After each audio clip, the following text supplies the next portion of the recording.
O Jardim Secreto, Francis Hodgson Burnett, The Secret Garden, 1911, narração Silvia Vale. Capítulo 22. Quando o sol se pôs. Assim que a cabeça de Ben Witherstaff sumiu de vista, Colin voltou-se para Mary. Vai encontrá-lo, ordenou. Mary voou pela grama até a porta sob a era. Deacon o observava com um olhar profundo. Havia manchas vermelhas nas bochechas de Colin e sua postura era inacreditável. Não havia sinais de que cairia. Eu consigo ficar de pé, disse ele com sua cabeça ainda erguida de forma desafiadora. Eu disse que você conseguia se parasse de ter medo, observou Deacon. E você parou. Parei mesmo, tornou Colin. Então, de repente, ele se lembrou de algo que Mary havia dito. Você está fazendo feitiçaria? Perguntou bruscamente. A boca curvada de Deacon se abriu em um sorriso alegre. Quem está fazendo feitiçaria aqui é você, retrucou ele. É o mesmo feitiço que fez vocês trabalhar na terra. E tocou com sua bota rústica uma moita de açafrões na grama. Colin olhou para a moita. Sim, disse lentamente. Não há magia maior do que isto, não existe. E se endireitou ainda mais. Vou caminhar até aquela árvore, declarou, apontando para uma a poucos metros. Vou estar em pé quando Witherstaff entrar. Posso descansar contra a árvore se quiser. Quando quiser, posso me sentar, mas não antes. Traga um tapete da cadeira. Ele caminhou até a árvore e, embora Deacon segurasse seu braço, manteve-se maravilhosamente firme. Quando parou contra o tronco da árvore, não ficou claro se estava apoiado nele, mas continuou ereto e parecia alto. Quando Ben Witherstaff entrou pela porta no muro, viu Colin parado ali e Mary resmungou algo baixinho. — Que você disse? Perguntou o velho um tanto irritado, pois não queria desviar sua atenção do menino magro e de rosto orgulhoso. Mas ela não havia dito nada a ele. O que ela resmungou foi o seguinte: Você pode, eu disse que você podia. Você pode. Dissera isso a Colin porque queria que sua magia o mantivesse em pé. Não queria que ele cedesse antes que Ben Witherstaff o visse. Ele não cedeu. Ela se animou com a constatação repentina de que estava muito bonito, apesar de sua magreza. Colin fixou os olhos em Ben Witherstaff com seu jeito engraçado e mandão. Olhe para mim, comandou. Olhe só para mim. Sou corcunda? Minhas pernas são tortas? Ben Witherstaff ainda não havia superado o choque, mas conseguiu responder quase sem sobressaltos. Não são, não. Nem um pouco. O que você tem aprontado, se escondendo desse jeito, as pessoas pensavam que você era aleijado e retardado. Retardado? Contestou Colin com raiva. Quem achava isso? Os tontos, respondeu Ben. Este mundo tá cheio de burro relinchando e só zurram mentira. Por que você se trancou lá? Todos achavam que eu iria morrer, disse Colin brevemente, mas eu não vou. Disse isso tão resoluto que Ben Witherstaff o olhou de cima a baixo e de baixo para cima. Você morrer? O velho se exaltou. De jeito maneira, cê tá cheio de vida. Quando eu vi cê botar as pernas no chão com tanta força, já notei que cê tava bom. Pode se sentar no tapete para me dar as ordens, meu patrãozinho. Havia uma mistura estranha de ternura e compreensão em suas palavras. Mary havia lhe contado algumas coisas ao descerem pela longa calçada. A principal que explicou a ele era que Colin estava melhorando a cada dia e que o jardim era responsável por isso. Nada deveria lembrá-lo de corcundas ou morte. O rajá condescendeu em sentar-se no tapete sob a árvore. — Que trabalho você faz nos jardins, Witherstaff? Ele perguntou. Qualquer coisa que me mandam fazer, respondeu o velho Ben. Continuo aqui de favor, porque ela gostava de mim. Ela quem? Inquiriu Colin. A sua mãe, respondeu Ben Witherstaff. Minha mãe? Repetiu Colin e olhou em volta em silêncio. Este era o jardim dela, não era? Era sim, Ben Witherstaff também olhou em volta. Ela gostava muito daqui. É meu jardim agora, e eu gosto muito dele. Virei aqui todos os dias, anunciou Colin. Mas devemos manter o segredo. Minhas ordens são para que ninguém saiba que viemos aqui. Deacon e minha prima trabalharam duro e deram vida a ele. Vou mandar chamá-lo às vezes para ajudar, mas quando vier ninguém poderá saber. O rosto de Ben Witherstaff se contorceu em um sorriso enrugado. Já vim aqui antes e ninguém me viu, confessou ele. O quê? Espantou-se Colin. Quando? A última vez que vim aqui, disse coçando o queixo e olhando em volta, já faz uns 2 anos. Mas ninguém esteve aqui nos últimos 10 anos, exclamou Colin. Não havia porta. Pois eu fui esse ninguém, disse o velho bem secamente. E eu não entrei pela porta, pulei o muro.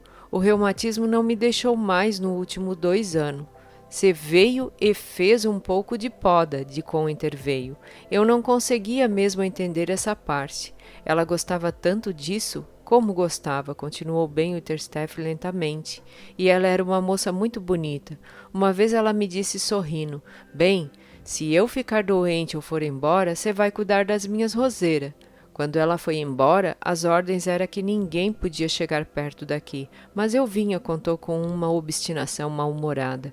Eu pulava o muro até que o reumatismo não deixou mais, e eu trabalhava um pouco, uma vez por ano.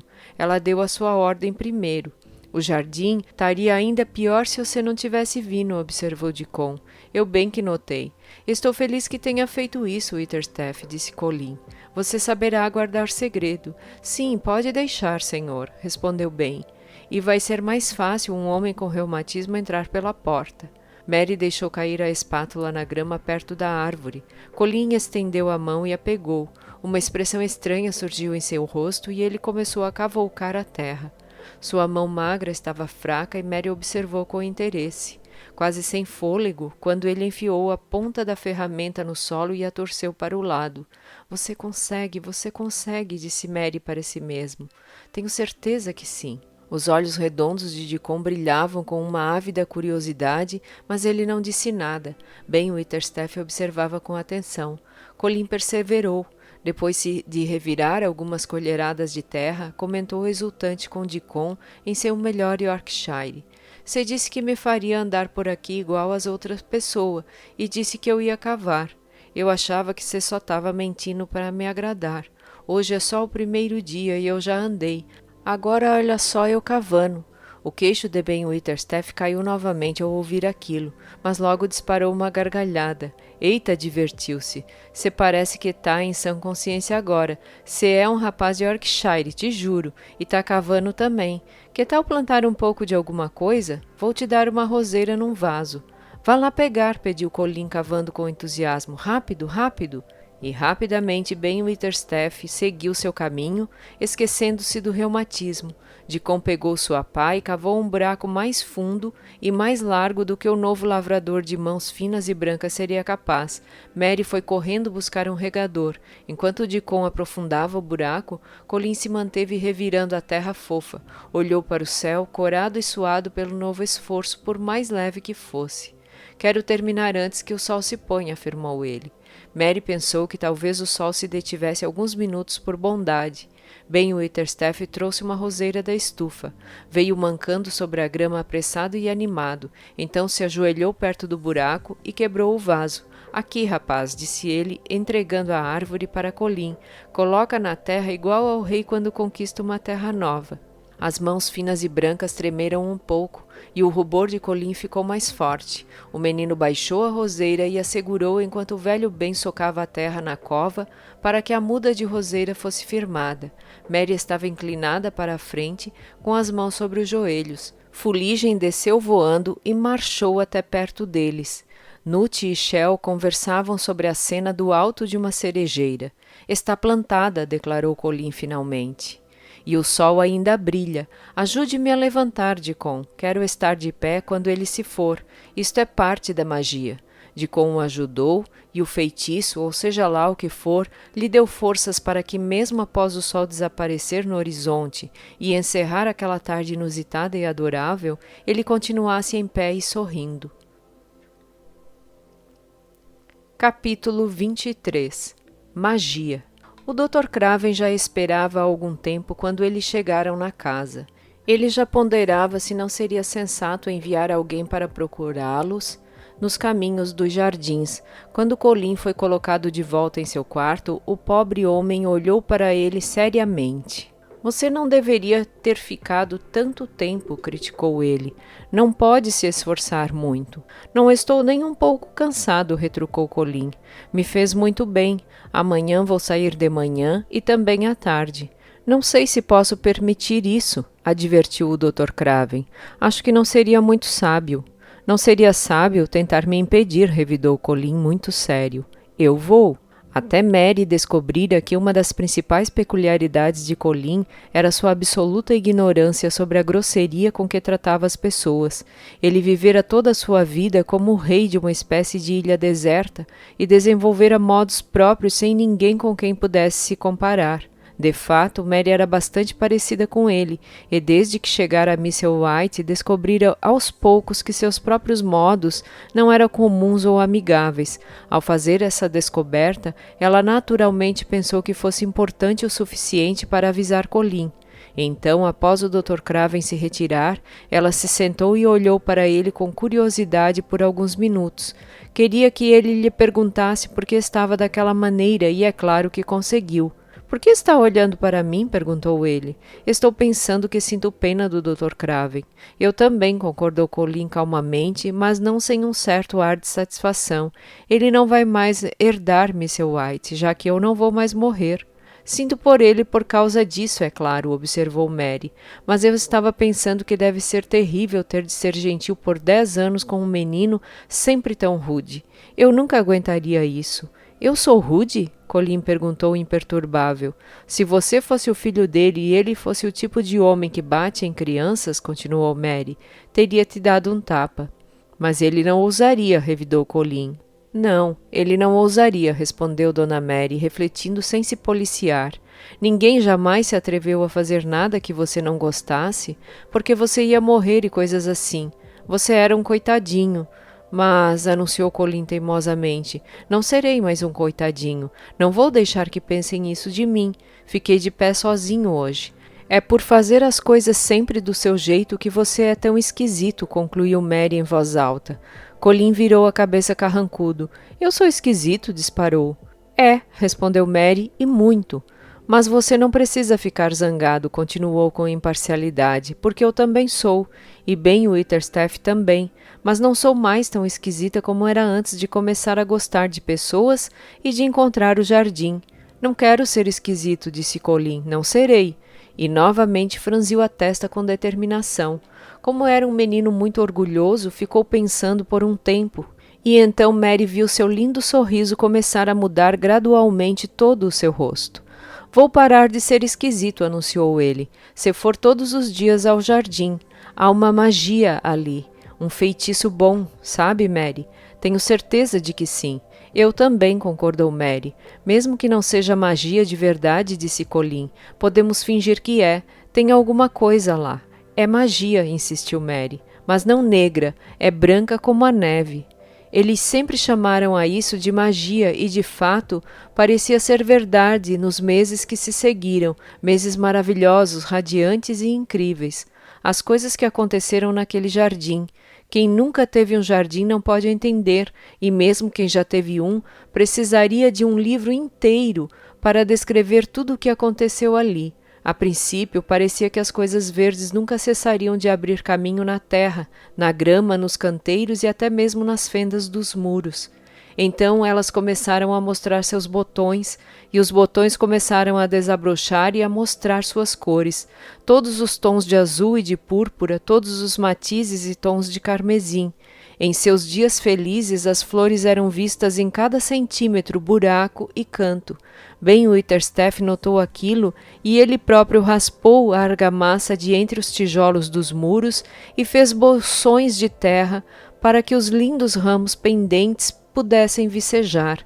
Íris e lírios brancos se erguiam da grama aos feixes, e as alcovas verdes se encheram de espantosos exércitos, de lanças de flores azuis e brancas, de altos defínios, columbinas e campânulas. Ela gostava muito destes, gostava mesmo, contou Ben Witherstaff. Ela costumava dizer que gostava dessas coisas porque ficavam apontando para o céu azul. Não que ela não gostasse das coisas da terra, não, senhor. Ela amava tudo, mas dizia que os encantos do céu azul parecia mais alegre. As sementes que Dicon e Mary plantaram cresceram como se cuidadas por fadas. Papoulas acetinadas de todos os matizes dançavam na brisa leve, desafiando alegremente as flores que viveram no jardim por anos e pareciam um tanto surpresas com a chegada de novas companheiras, e as roseiras, as rosas. erguendo-se da grama emaranhadas em torno do relógio de sol, enroladas nos troncos das árvores e penduradas em seus galhos, subindo pelos muros, espalhavam-se como longas guirlandas em cascatas. Ganhavam ainda mais vida dia após dia, hora após hora. Lindas folhas frescas e mais botões, minúsculos no início, mas inchando e realizando sua mágica, até explodirem e se desenrolarem em copos, derramando perfume delicadamente de suas bordas e tomando o ar do jardim. Colin olhava para tudo, observava cada nova mudança. Todas as manhãs, se não estivesse chovendo, ele era trazido para fora e passava todas as horas do dia no jardim. Mesmo os dias nublados o agradavam. Ele ficava deitado na grama, vendo as coisas crescerem, como dizia. Se alguém observasse por tempo suficiente, declarava ele, era possível ver os botões se desembainhando. Além disso, era possível descobrir coisas estranhas, insetos ocupados em suas várias incumbências misteriosas, mas evidentemente sérias, às vezes carregando pequenos fiapos de palha, penas ou migalhas, ou escalando folhas de grama como se fossem árvores, de cujos topos pudessem observar e mapear o território. Uma toupeira que escavava o montículo final de sua toca, finalmente abrindo caminho para fora com suas patas de unhas compridas, que mais pareciam mãos de elfos, o absorvera por uma manhã inteira. As trilhas das formigas, dos besouros, das abelhas, dos sapos, dos pássaros, das plantas deram-lhe um novo mundo para explorar, então Dicon revelava outros mais, acrescentando as trilhas das raposas, das lontras, dos furões, dos esquilos e os percursos das trutas, dos ratões do banhado e dos texugos.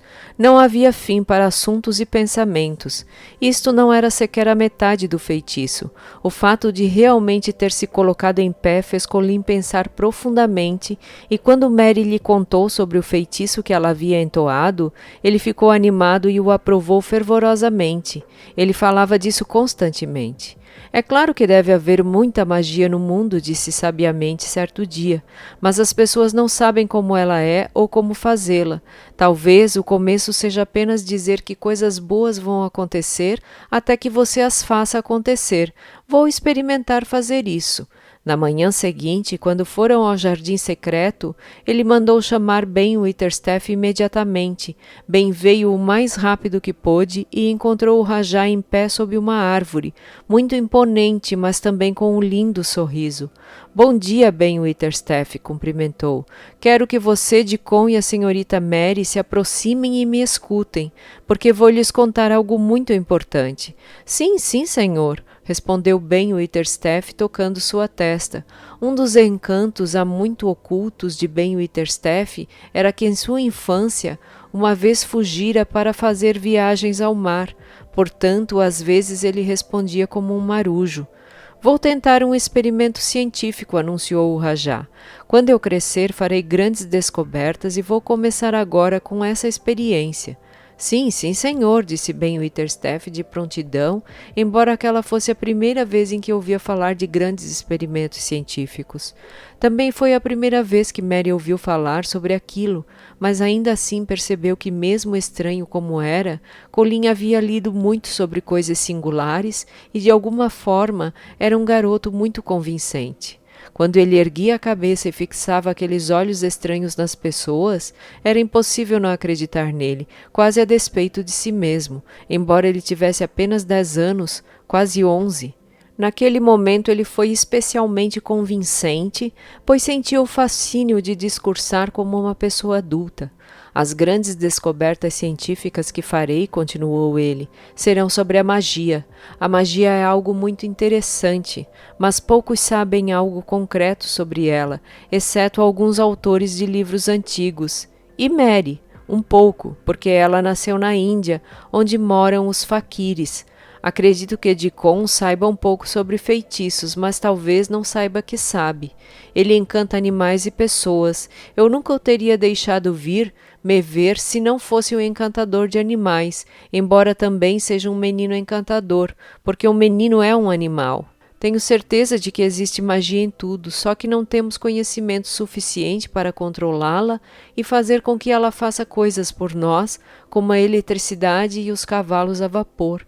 Aquilo soou tão imponente que Ben Witherstaff ficou muito animado e realmente não conseguia ficar parado. Sim, sim, senhor, ele dizia e se aprumava. Quando Mary encontrou este jardim, ele parecia morto, prosseguiu o orador. Então algo começou a empurrar plantas para fora do solo e criar coisas do nada. Um dia as coisas não estavam lá e em seguida estavam. Eu nunca tinha visto nada assim antes e fiquei muito curioso. Pessoas científicas são sempre muito curiosas e eu serei científico. Fico dizendo a mim mesmo, será mesmo? Será mesmo? Tem de significar alguma coisa. Não pode ser nada. Não sei qual é o nome, por isso chamarei de magia. Nunca vi o sol nascer, mas Mary e Deacon viram e, pelo que me disseram, tenho a certeza de que também é mágico. Algo o empurra e ele aparece. Às vezes, desde que vim para o jardim, olho para o céu por entre as árvores e tenho a estranha sensação de estar feliz, como se algo empurrasse e puxasse meu peito, fazendo minha respiração acelerar. A magia está sempre empurrando, puxando e fazendo coisas do nada. Tudo é feito de magia, folhas e árvores, flores e pássaros, texugos e raposas, esquilos e pessoas. Portanto, ela deve estar ao nosso redor, neste jardim e em todos os lugares. A magia deste jardim me fez levantar e saber que vou viver para me tornar um homem. Vou fazer a experiência científica de tentar obter um pouco de magia e colocá-la dentro de mim mesmo e fazê-la me empurrar, me puxar e me fortalecer. Não sei como fazer, mas acho que quando nos concentramos e a invocamos, ela aparece. Talvez seja o melhor atalho até ela. Quando tentei ficar em pé pela primeira vez, Mary repetia para si mesma o mais rápido que podia: "Você consegue, você pode", e eu consegui. Tive de me esforçar, é claro, mas a magia dela me ajudou e a de Deacon também. Todas as manhãs e noites, e sempre que me lembrar ao longo do dia, direi: a magia vive em mim, a magia me faz bem, serei forte como Deacon, forte como Deacon. E todos vocês devem fazer isso também. Esta será a minha experiência. Você me ajuda, Ben Witherstaff? Sim, sim, senhor, aceitou Ben Witherstaff. Sim, sim. Mary interveio. Se fizer isso diariamente, como se fosse um soldado em treinamento, logo saberemos se o experimento teve sucesso. Nós aprendemos as coisas quando as repetimos e pensamos sobre elas até que fiquem gravadas em nossa mente para sempre. Acho que com a magia deve ser igual. Se ficarmos chamando e pedindo por sua ajuda, ela será parte de nós e fará as coisas acontecerem. Certa vez, ouvi um oficial da Índia dizer à minha mãe que havia faquires que repetiam palavras infinitas vezes, revelou ela. Já ouvi a mulher de Jane Fitzworth repetir 1000 vezes que seu marido era um bêbado e um bruto, disse Ben Witherstaff secamente. E aconteceu mesmo uma coisa. Ele deu uma boa surra nela e foi para a hospedaria Blue Lion beber como um gambá. Colin franziu as sobrancelhas e pensou por alguns minutos, então se animou. Bem, ele disse, aconteceu algo mesmo. Ela usou o feitiço errado e acabou apanhando. Se ela tivesse usado o feitiço certo e dito algo bom, talvez ele não ficasse tão bêbado como um gambá e talvez ele não comprasse um chapéu novo para ela. Ben Witherstaff deu uma risadinha e havia uma admiração perspicaz em seus velhos olhos. Você é um rapaz inteligente e direito, igual às suas pernas, patrão Colin, disse ele. Da próxima vez que eu encontrar a Besbit Fitzworth, vou dar essa dica de como usar a magia. Ela vai ficar feliz se o experimento científico funcionar, e o Gen também. Deacon ouviu o discurso todo, seus olhos brilhavam de curiosidade. Nut e Shell estavam em seus ombros, e ele acariciava suavemente um coelho branco de orelhas compridas em seu colo. O animal encostava as orelhas nas costas, muito satisfeito. Você acha que a experiência vai funcionar? Colin perguntou a ele, curioso para saber o que o amigo pensava. Muitas vezes ele se perguntava o que se passava pela cabeça de Deacon quando via olhando para ele ou para uma das suas criaturas com seu sorriso largo e feliz.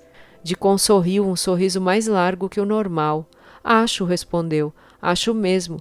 Vai funcionar igual às sementes quando o sol bate nelas. Vai funcionar sim. Vamos começar agora? Colin ficou encantado e Mary também, incentivado pela lembrança dos faquires e devotos religiosos das ilustrações. Colin sugeriu que todos se sentassem de pernas cruzadas sob a árvore que os protegia. Será como se sentar em uma espécie de templo, disse Colin. Estou bastante cansado e quero me sentar. Eita, repreendeu Dicon, você não pode começar dizendo que está cansado, assim pode estragar a magia.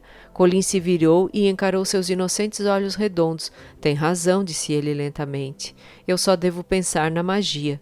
Tudo pareceu ainda mais majestoso e misterioso quando eles se sentaram em círculo.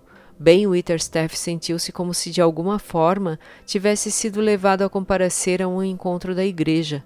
Normalmente, ele era bastante contrário ao que chamava de reuniões de oração, mas neste caso, com o Rajá, ele não se incomodou e parecia realmente satisfeito em participar. Dona Mary sentia-se em um êxtase solene. Dicon segurou seu coelho no braço e talvez tenha feito algum encanto que ninguém ouviu, pois quando se sentou de pernas cruzadas como o resto, o corvo, a raposa, os esquilos e o cordeiro lentamente se aproximaram para participar do círculo, cada vez em seu lugar, sem a necessidade de comandos. As criaturas vieram, disse Colin gravemente. Elas querem nos ajudar. Colin estava realmente muito bonito, pensou Mary. Ele mantinha a cabeça erguida como uma espécie de sacerdote e seus olhos exóticos tinham uma aparência maravilhosa. A luz brilhou sobre ele através da copa das árvores. Agora vamos começar, anunciou. Que tal balançarmos para frente e para trás, Mary, como se fôssemos derviches? Não posso balançar assim, disse Ben Witherstaff. Meu reumatismo. A magia levará isso embora, respondeu Colin em um tom de sumo sacerdote. E não vamos balançar o tempo todo, vamos apenas cantar. Não sei cantar, disse Ben Witherstaff um tanto irritado. Fui expulso do coro da igreja na última vez que tentei. Ninguém riu. Estavam todos muito sérios. O rosto de Colin continuou impávido. Pensava apenas na magia. Então eu cantarei, disse ele. E começou como o fantasma de um menino estranho. O sol está brilhando, o sol está brilhando. Essa é a magia. As flores estão crescendo, as raízes se mexendo. Essa é a magia. Estar vivo é a magia. Ser forte é a magia. A magia está em mim, a magia está em mim. Está em mim, está em mim, está em cada um de nós, está nas costas de Ben Witherstaff. Magia, magia, venha nos ajudar. Repetiu aquilo muitas vezes, senão 1000 vezes perto disso. Mary ouvia em transe. Ela se sentia como se fosse ao mesmo tempo esquisita e bela e queria que o canto continuasse indefinidamente. Ben Witherstaff começou a se sentir acalmado por uma espécie de sonho agradável. O zumbido das abelhas nas flores se misturou ao mantra de Colin e sonolentamente se transformou em um transe coletivo. Dicon estava sentado de pernas cruzadas com o coelho dormindo em seu braço e uma mão apoiada nas costas do cordeiro. Fuligem afastou um dos esquilos e se aninhou em seu ombro. A película cinza caiu sobre seus olhos. Por fim, Colin parou. Agora vou dar uma volta pelo jardim, anunciou. A cabeça de Ben Witherstaff acabara de cair para a frente e ele a ergueu com um solavanco. Você dormiu, disse Colin. Nada disso, murmurou Ben. O sermão foi muito bom, mas quero escapar do dízimo. Ele ainda não estava totalmente acordado. Você não está na igreja, disse Colin. Sei que não, Ben recompôs-se. Quem disse que eu estava? Eu ouvi tudo direitinho. Você disse que a magia estava nas minhas costas. O médico fala que é reumatismo. O Rajá acenou com a mão. Esse foi o feitiço errado, declarou ele. Você vai melhorar, você tem minha permissão para voltar ao seu trabalho. Mas venha de novo amanhã. Eu queria ver você andar pelo jardim, grunhiu Ben. Não foi um grunhido hostil, mas ainda assim um grunhido. Na verdade, sendo um velho teimoso e completamente descrente na magia, decidiu que se tivesse de ir embora, subiria na escada para espiar, para o caso de o menino cair e precisar de sua ajuda. O Rajá não se opôs à sua permanência, e assim a procissão foi formada. Realmente parecia uma procissão.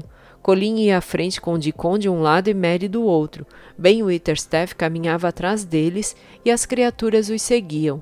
O cordeiro e o filhote de raposa continuavam perto de Dicon.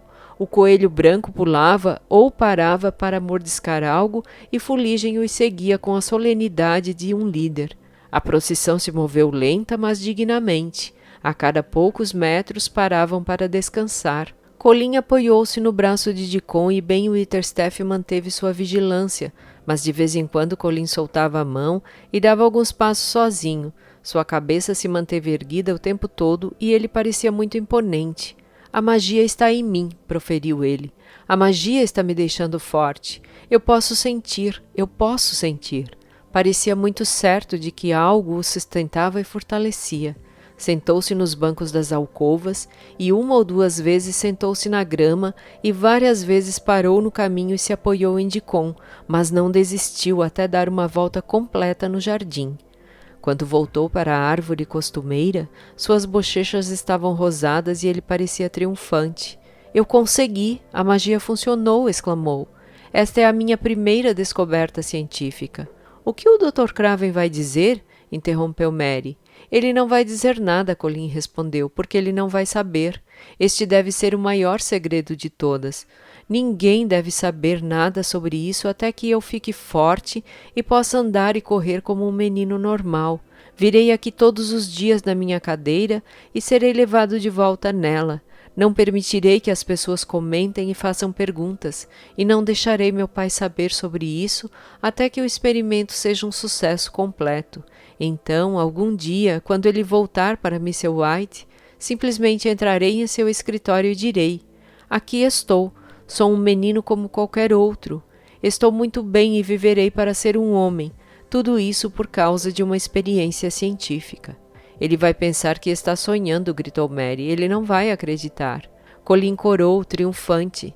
Ele havia se convencido de que ficaria bom, o que era realmente mais da metade da batalha, se ele soubesse disso. E o pensamento que o estimulou mais do que qualquer outro foi imaginar como seria quando seu pai visse que tinha um filho tão forte e robusto como os filhos de outros pais. Um de seus sofrimentos mais sombrios nos últimos dias de doença e morbidez era seu ódio em ser um menino de dorso fraco, cujo pai tinha medo até de olhar. Ele será obrigado a acreditar, disse ele. Uma das coisas que vou fazer depois que a magia funcionar e antes de começar a fazer descobertas científicas é ser atleta. Vamos levar você no boxe daqui 1 semana, brincou Ben Witherstaff. Você vai ganhar o cinturão de campeão da Inglaterra inteira. Colin fixou os olhos nele severamente. Witherstaff, disse ele, isto é desrespeitoso. Você não deve tomar liberdades porque estamos em segredo. Por mais que a magia funcione, não serei um boxeador premiado. Seria um explorador científico. Perdão, senhor, desculpou-se bem, tocando a testa em saudação. Eu devia saber que não era motivo para brincadeira, mas seus olhos brilharam, demonstrando estar imensamente satisfeito. Ben realmente não se importava de ser repreendido, pois significava que o rapaz estava ganhando força e espírito. Capítulo 24. Deixe que riam. O jardim secreto não era o único em que Deacon trabalhava. Atrás da cabana, na charneca, havia um pedaço de terra cercado por um muro baixo de pedras rústicas. No início da manhã e no final do crepúsculo, e em todos os dias em que Colin e Mary não o viam, Deacon trabalhava lá plantando ou cuidando de batatas, repolhos, nabos, cenouras e hortaliças para sua mãe.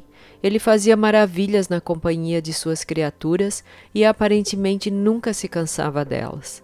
Enquanto cavava ou capinava, assobiava e cantava trechos de canções de Yorkshire, conversava com Fuligem ou Capitão, ou com os irmãos e irmãs que ensinara a ajudá-lo. A gente nunca teve uma fartura assim, observou a senhora Sowerby, e tudo por causa do Deacon. Ele faz crescer qualquer coisa. Suas batata e repolho têm o dobro do tamanho normal e um sabor sem igual. Quando ela tinha algum momento livre, gostava de sair e conversar com ele. Depois do jantar, ainda havia um longo e claro crepúsculo para se trabalhar e aquele era seu momento de silêncio. Ela se sentava na mureta rústica para observar e ouvir as histórias do dia e adorava cada momento. Não havia apenas vegetais naquele jardim.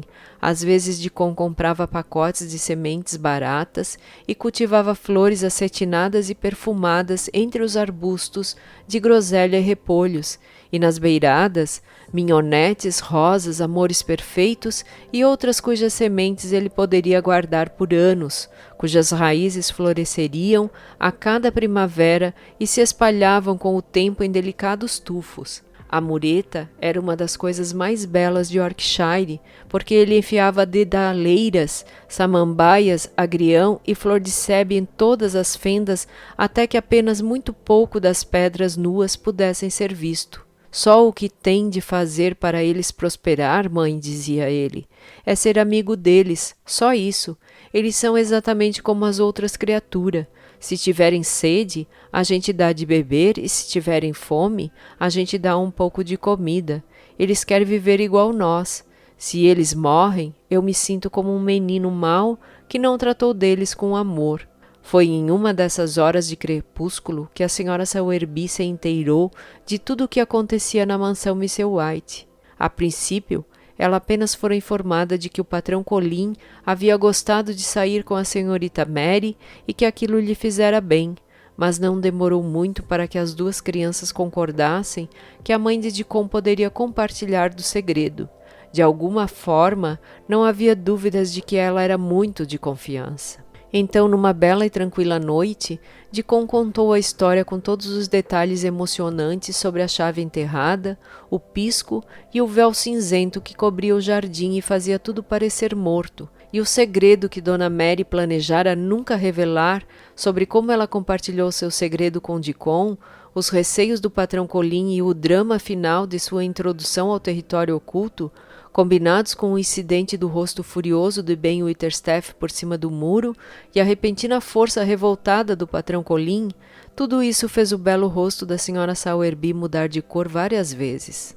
Te juro, ela disse, aquela mocinha ter chegado na mansão foi uma coisa muito boa.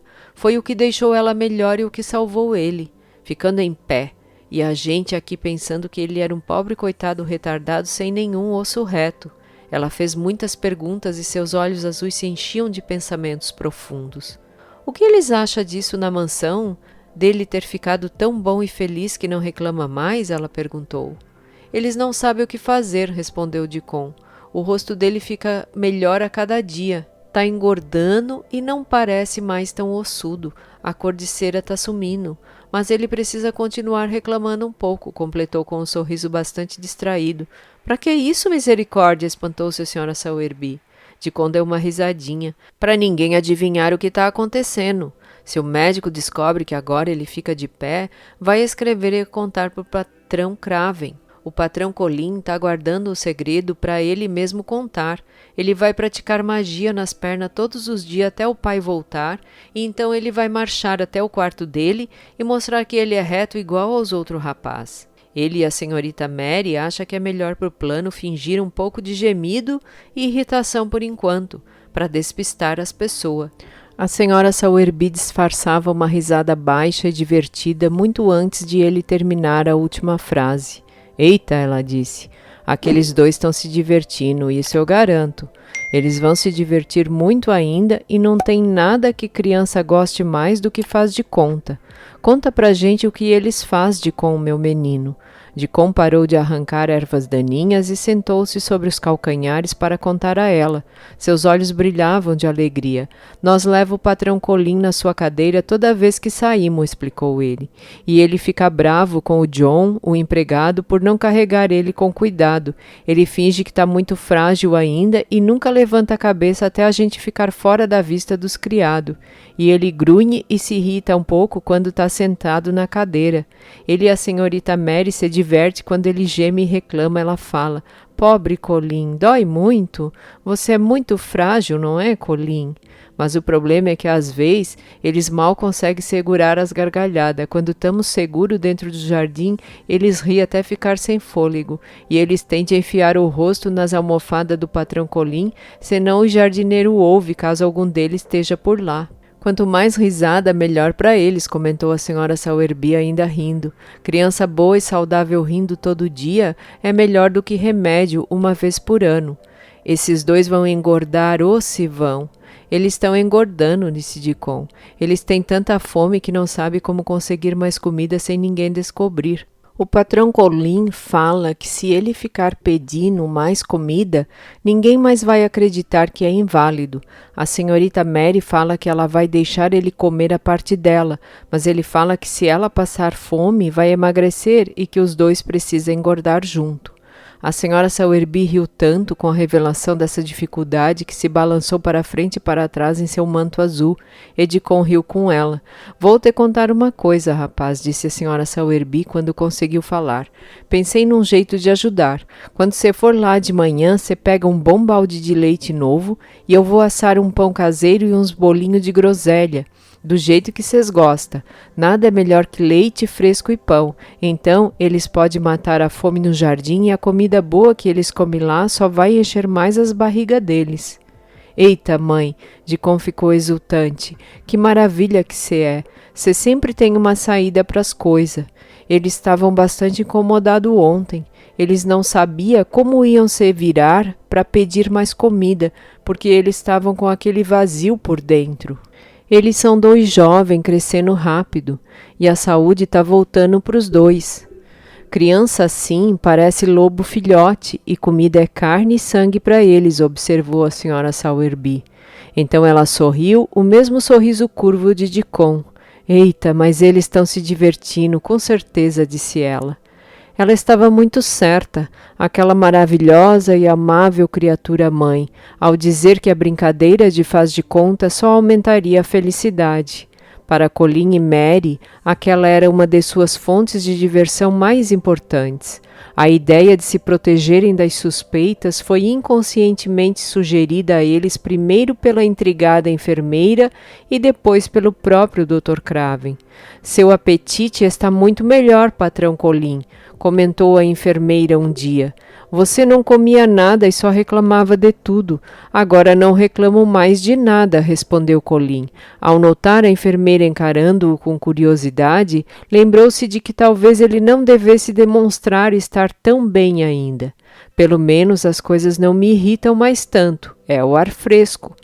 Talvez seja, disse a enfermeira, ainda com uma expressão confusa, mas preciso falar com o Dr. Craven sobre isso. Ela ficou te encarando, disse Mary quando ela saiu, como se achasse que há algo para descobrir.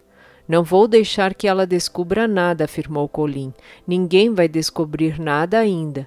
Quando o Dr. Craven chegou naquela manhã, também parecia confuso. Fez uma série de perguntas para grande aborrecimento de Colin. Você fica muito tempo no jardim, comentou ele. Onde você fica?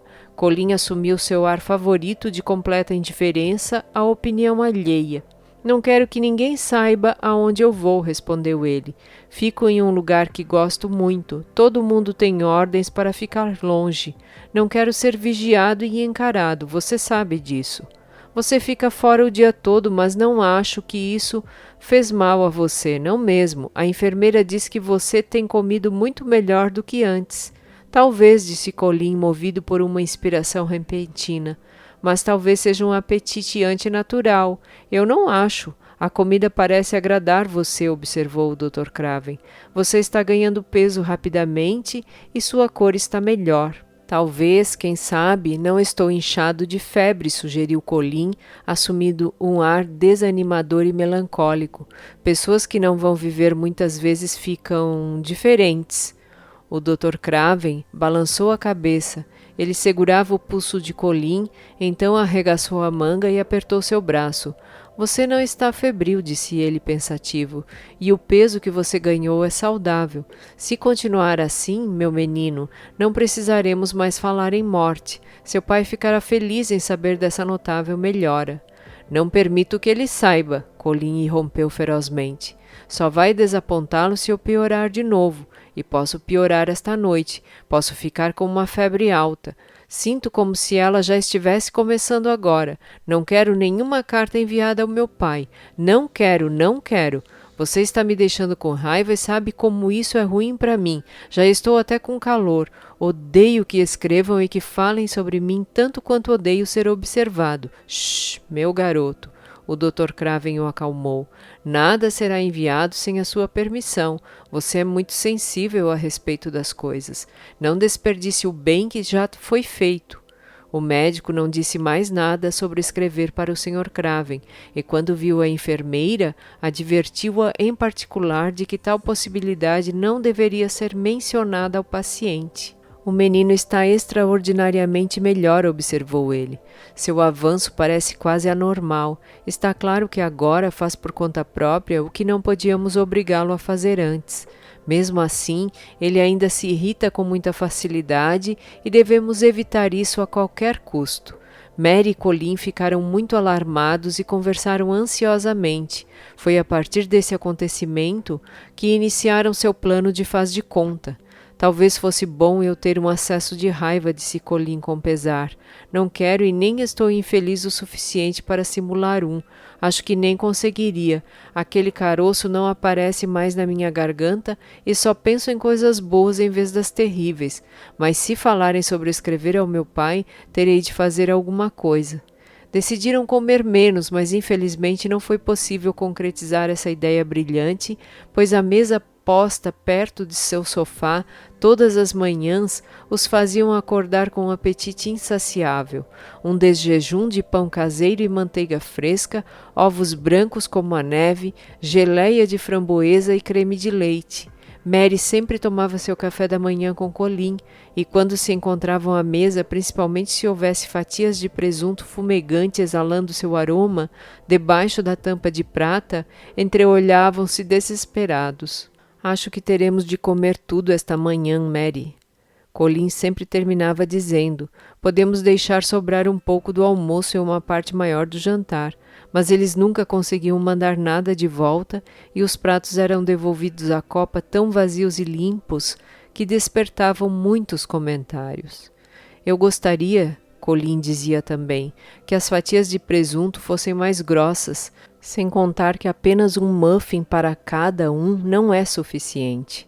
É o suficiente para uma pessoa que vai morrer, respondeu Mary quando ouviu isso pela primeira vez, mas não é o suficiente para uma pessoa que vai viver.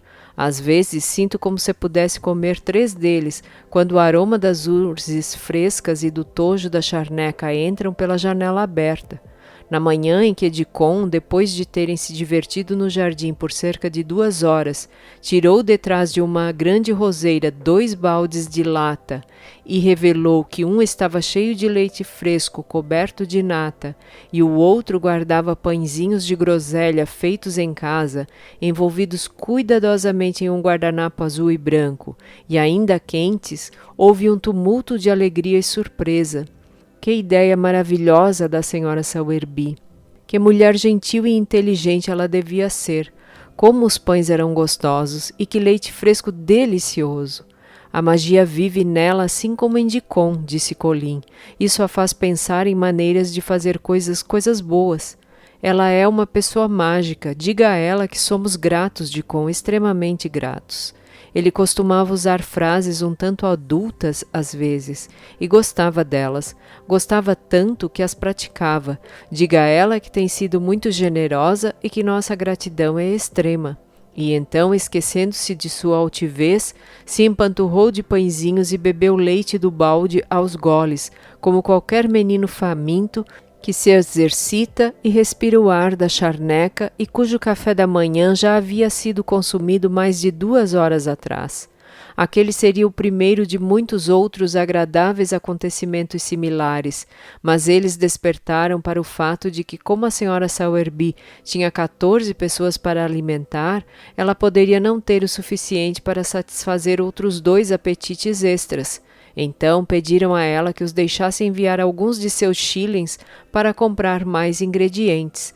Dicon fez a estimulante descoberta de que no bosque do parque fora do jardim, onde Mary o encontrara pela primeira vez cantando para as criaturas selvagens, havia um pequeno buraco profundo onde se poderia construir uma espécie de forno com pedras e assar batatas e ovos. Ovos assados eram um luxo até então desconhecido e batatas quentes com sal e manteiga frescas eram adequadas para um rei da floresta, além de serem deliciosas. Assim poderiam comprar batatas e ovos e comer o quanto quisessem, sem a sensação de estar tirando comida da boca de 14 pessoas.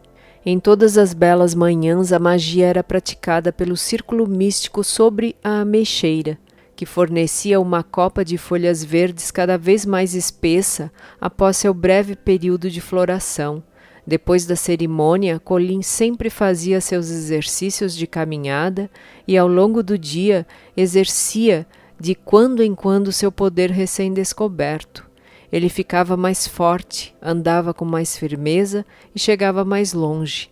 E a cada dia sua crença na magia se fortalecia, como era de se esperar. Ele fazia experiência após experiência e sentia que ganhava forças, mas foi Dicon quem lhe ensinou a melhor de todas elas. Ontem, disse ele certa manhã após uma ausência, fui até Tuate para a mãe e perto da estalagem Blue Coal eu vi o Bob Howard. Ele é o sujeito mais forte da charneca. Ele é campeão de luta livre, pula mais alto que qualquer um e joga o martelo mais longe. Ele até foi para a Escócia competir algumas vezes. Ele me conhece desde pequeno e é um homem gentil, e eu enchi ele de pergunta. Os estudados chamam ele de atleta e eu pensei em você, patrão Colin. Eu falei, como você fez para os seus músculos ficar assim, Bob? Fez alguma coisa a mais para eles ficar assim tão forte? E ele falou, olha, sim, rapaz, eu fiz. Um homem forte em um circo que veio para Tuate uma vez me mostrou como exercitar o braço, as pernas e todos os músculos do corpo. E eu falei, um sujeito delicado fica mais forte fazendo isso, Bob? E ele riu e falou, você é o sujeito delicado? E eu falei, não, mas conheço um jovem cavalheiro que está sarando de uma longa doença e queria aprender algum truque desses para contar para ele. Eu não disse nenhum nome e ele não perguntou nada. Foi muito simpático, se levantou e me mostrou de um jeito bem-humorado e imitei o que ele fez até decorar. Colin ouvia com entusiasmo. Você pode me mostrar? Pediu. Mostro sim, respondeu Dicon, levantando-se. Mas ele falou para começar devagar e ter cuidado para não cansar, descansar entre os exercícios, respirar fundo e não exagerar. Vou tomar cuidado, prometeu Colin. Mostre, Dicon, você é o menino mais mágico do mundo. Dicon levantou-se no gramado e lentamente fez uma série de exercícios musculares, cuidadosamente, todos muito simples. Colin observou com olhos arregalados. Alguns ele até poderia fazer sentado. Então, já sobre pés mais firmes, começou a treinar ao lado de Mary. Fuligem, que assistia à apresentação, ficou inquieto e voou de seu galho porque não conseguia imitá-los. Desde então, os exercícios faziam parte das tarefas do dia, assim como a magia. Colin e Mary ficavam melhores a cada sessão e os resultados foram apetites tais que, sem a cesta que Dicon escondia atrás das moitas todas as manhãs, teriam sido descobertos. Mas o pequeno forno e os agrados da senhora Sowerby eram tão engenhosos que a senhora Medlock, a enfermeira e o Dr. Craven novamente ficaram perplexos. É possível ficar sem tomar café da manhã e desdenhar do jantar quando se está cheio até as bordas com ovos e batatas assadas, leite fresco, bolos de aveia, pãezinhos, mel de urze e creme de leite. Eles não estão comendo quase nada, disse a enfermeira. Vão morrer de fome se não forem convencidos a ingerir um pouco de alimento, mas mesmo assim veja como estão. Veja, exclamou a senhora Medlock indignada. Eita, esses dois ainda vão acabar comigo. É um casal de jovens demônios. Nem cabem mais em seus casacos e ainda torcem o nariz para as melhores refeições que a cozinheira prepara. Sequer encostaram o garfo naquele delicioso frango com molho de ontem, e a pobre mulher inventou um pudim só para eles. Devolveram inteiro, ela quase chorou. Ela tem medo de ser culpada se acabarem morrendo de fome. O Dr. Craven chegou e examinou Colin longa e cuidadosamente. Ele tinha uma expressão extremamente preocupada quando conversou com a enfermeira e ela lhe mostrou a bandeja do café da manhã quase intocada, mas ficou ainda mais preocupado quando se sentou ao lado do sofá de Colin e o examinou. Ele havia viajado a negócios para Londres e não via o menino há quase 2 semanas. Quando os jovens começam a ficar saudáveis, os resultados são muito rápidos. O tom de cera havia desaparecido e a pele de Colin deixava transparecer um leve tom rosado. Seus belos olhos estavam claros e as cavidades sob eles e em suas bochechas e têmporas haviam sido preenchidas. Seus cabelos, antes escuros e pesados, pareciam brotar macios e cheios de vida de sua testa. Seus lábios engrossaram e agora tinham uma cor mais normal. Na verdade, sua imitação de menino inválido era vergonhosa. O Dr. Craven apoiou a mão em seu queixo e refletiu sobre ele. Lamento saber que você não come nada, disse ele. Não pode continuar assim. Você vai perder tudo o que ganhou e você melhorou muito. Você comia tão bem até pouco tempo atrás. Eu avisei que era um apetite anormal, respondeu Colin. De seu banquinho ali perto, Mary deixou escapar um som muito estranho que tentou reprimir e quase acabou engasgando. — O que foi? — perguntou o Dr. Craven virando-se para ela. Mary tornou-se bastante rígida em seus modos. — Foi algo entre um espirro e uma tosse — respondeu ela com uma dignidade reprovadora, que acabei engolindo. — Quase não consegui me conter — disse ela depois para Colin. Só explodi porque de repente me lembrei daquela última batata enorme que você comeu e de como sua cara ficou para mastigar a deliciosa crosta com geleia e creme. Existe alguma maneira deles conseguirem comida secretamente? O Dr. Craven perguntou à Sra. Medlock. Não tem jeito, a menos que escavem a terra ou comam árvores, respondeu ela. Eles ficam no jardim o dia todo sozinhos. Se quisessem comer algo diferente do que é enviado, bastaria que pedissem. Bem, disse o Sr. Craven, contanto que ficar sem comida seja o desejo deles, não precisamos nos preocupar. O menino é uma nova criatura. A menina também, disse a Sra. Medlock. Ela está cada vez mais bonita desde que engordou e se livrou daquela sua aparência feia e azeda. Seu cabelo está grosso e saudável e sua pele agora é sedosa. Era a coisinha mais taciturna e mal-humorada que já vi e agora ela e o patrão Colin riem juntos como um casal de malucos. Talvez estejam engordando de rir. Talvez, disse o Dr. Craven. Deixe que riam. Capítulo 25. A cortina. O jardim secreto florescia sem parar, revelando novos milagres a cada manhã. No ninho do pisco havia ovos e sua companheira acomodou-se ali com seu peitinho emplumado e asas cuidadosas para mantê-los aquecidos. No início ela estava muito nervosa e o pisco vigiava de maneira ostensiva. Nem mesmo Dicon se aproximava daquele canto durante dias, esperando que algum feitiço misterioso e silencioso avisasse ao pequeno casal que não havia nada com que se preocupar naquele jardim, nada que não entendesse a maravilha do que estava acontecendo com eles, a imensa, terna, avassaladora, incrível beleza e importância que os ovos significavam. Não havia ninguém naquele jardim que não soubesse, em seu íntimo, que se um ovo fosse levado ou quebrado, o mundo inteiro se reviraria e acabaria em desgraça. Se houvesse alguém que não sentisse e agisse de acordo, não poderia haver felicidade naquela brisa dourada da primavera. Mas todos sabiam e sentiam o mesmo, e o pisco e sua companheira também.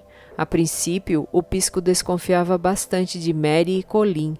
Por alguma razão misteriosa, ele sabia que não precisava se preocupar com Dicon.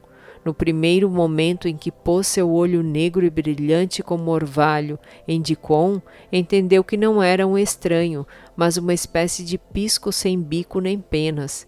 Ele sabia falar pisco, que é uma língua bastante distinta e não deve ser confundida com nenhuma outra. Falar pisco com um pisco é como falar francês com um francês. Dicon sempre falava pisco com o pássaro, então o estranho jargão que usava quando conversava com humanos não importava nada. O Pisco, de peito ruivo, achava que ele falava aquela língua com os outros porque não eram inteligentes o suficiente para entender o idioma emplumado. Seus movimentos também eram de Pisco. Eles nunca se assustaram mutuamente, sendo estabanados a ponto de parecerem perigosos ou ameaçadores. Qualquer Pisco poderia entender de Com, então sua presença não era nem mesmo incômoda. Mas no início pareceu necessário ficar atento aos outros dois. Em primeiro lugar, o animal menino não entrara no jardim com suas pernas. Ele fora empurrado até lá sobre uma coisa com rodas e estava coberto por peles de animais selvagens. Isso por si só seria digno de desconfiança. Então, quando ele começou a se levantar e a se mover de um modo estranho, os outros pareciam ter de ajudá-lo. O Pisco costumava se camuflar em um arbusto e observar aquilo tudo ansiosamente, inclinando sua cabeça primeiro para um lado e depois para o outro. Ele pensou que os movimentos lentos significavam que ele se preparava para atacar como fazem os gatos. Quando os gatos vão atacar, eles rastejam pelo chão muito lentamente. O Pisco conversou sobre isso com sua companheira por vários dias, mas depois decidiu não comentar mais nada, pois o terror dela era tão grande que podia ser prejudicial aos ovos. Quando o menino começou a andar sozinho e cada vez mais rápido, foi um alívio imenso. Mas por muito tempo, ou pareceu muito tempo para o Pisco, ele continuou sendo fonte de certa atenção. Ele não agia como os outros humanos, parecia gostar muito de andar, mas tinha um jeito desengonçado de se sentar ou deitar e depois se levantava para começar de novo. Um dia o Pisco se lembrou que, quando ele mesmo aprendera a voar, fazia quase a mesma coisa. Começou arriscando voos curtos de poucos metros e então era obrigado a descansar. Ocorreu a ele que o menino estava aprendendo a voar, ou melhor, a andar. Mencionou isso para sua companheira e quando disse a ela que os ovos provavelmente se comportariam da mesma maneira quando tivessem penas, ela ficou mais consolada e até mesmo interessada e teve grande prazer em observar o menino por sobre a borda do seu ninho, embora pensasse que seus ovos seriam muito mais inteligentes e aprenderiam mais rápido. Mas então ela disse, compreensiva, que os humanos sempre foram mais desajeitados e lentos que os ovos, e a maioria deles claramente nunca aprendera a voar. Nunca se viu um deles no ar ou no topo das árvores. Depois de um tempo, o menino já se movia como os outros, mas as três crianças às vezes faziam coisas incomuns. Ficavam sob as árvores e moviam seus braços, pernas e cabeças de um modo que não era caminhar, nem correr, nem sentar. Faziam esses movimentos em intervalos todos os dias e o Pisco nunca conseguia explicar aquilo à sua companheira. A única coisa de que tinha certeza era que seus ovos nunca se movimentariam daquela maneira, mas como o menino que falava Pisco com tanta fluência os imitava, os pássaros deduziram que as ações não eram perigosas. É claro que nem o Pisco nem sua companheira jamais ouviram falar do campeão Bob Howard e de seus exercícios para fortalecer músculos.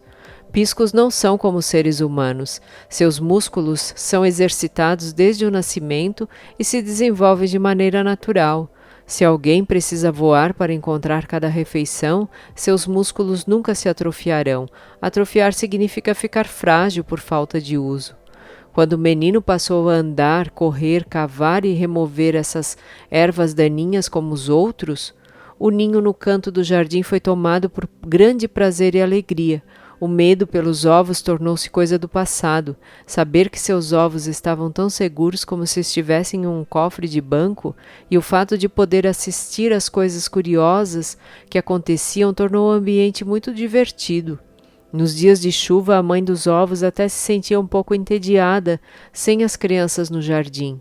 Mas mesmo em dias chuvosos, não se podia dizer que Mary e Colin ficavam entediados. Certa manhã, uma chuva caía sem parar e Colin estava um pouco inquieto, obrigado a permanecer no sofá, sem se levantar ao caminhar. Então Mary teve uma inspiração. Agora que sou um menino de verdade, dissera Colin. Minhas pernas e braços e todo o meu corpo estão tão cheios de magia que não consigo mantê-los parados. Eles querem fazer coisas o tempo todo. Sabia que quando acordo de manhã, Mary, quando é bem cedo e os pássaros estão cantando lá fora e tudo parece gritar de alegria, até as árvores e coisas que não podemos realmente ouvir, sinto como se tivesse de pular da cama e gritar junto. Imagine o que aconteceria aqui se eu fizesse isso. Mary deu uma gargalhada exagerada. A enfermeira viria correndo e a senhora Medlock também, e teriam certeza de que você enlouqueceu e chamariam o médico, divertiu-se ela. Colin riu. Ele podia ver todos horrorizados com sua aparente loucura e surpresos por vê-lo em pé. Gostaria que meu pai voltasse para casa, disse. Quero muito contar a ele. Não paro de pensar nisso, mas então muita coisa mudaria.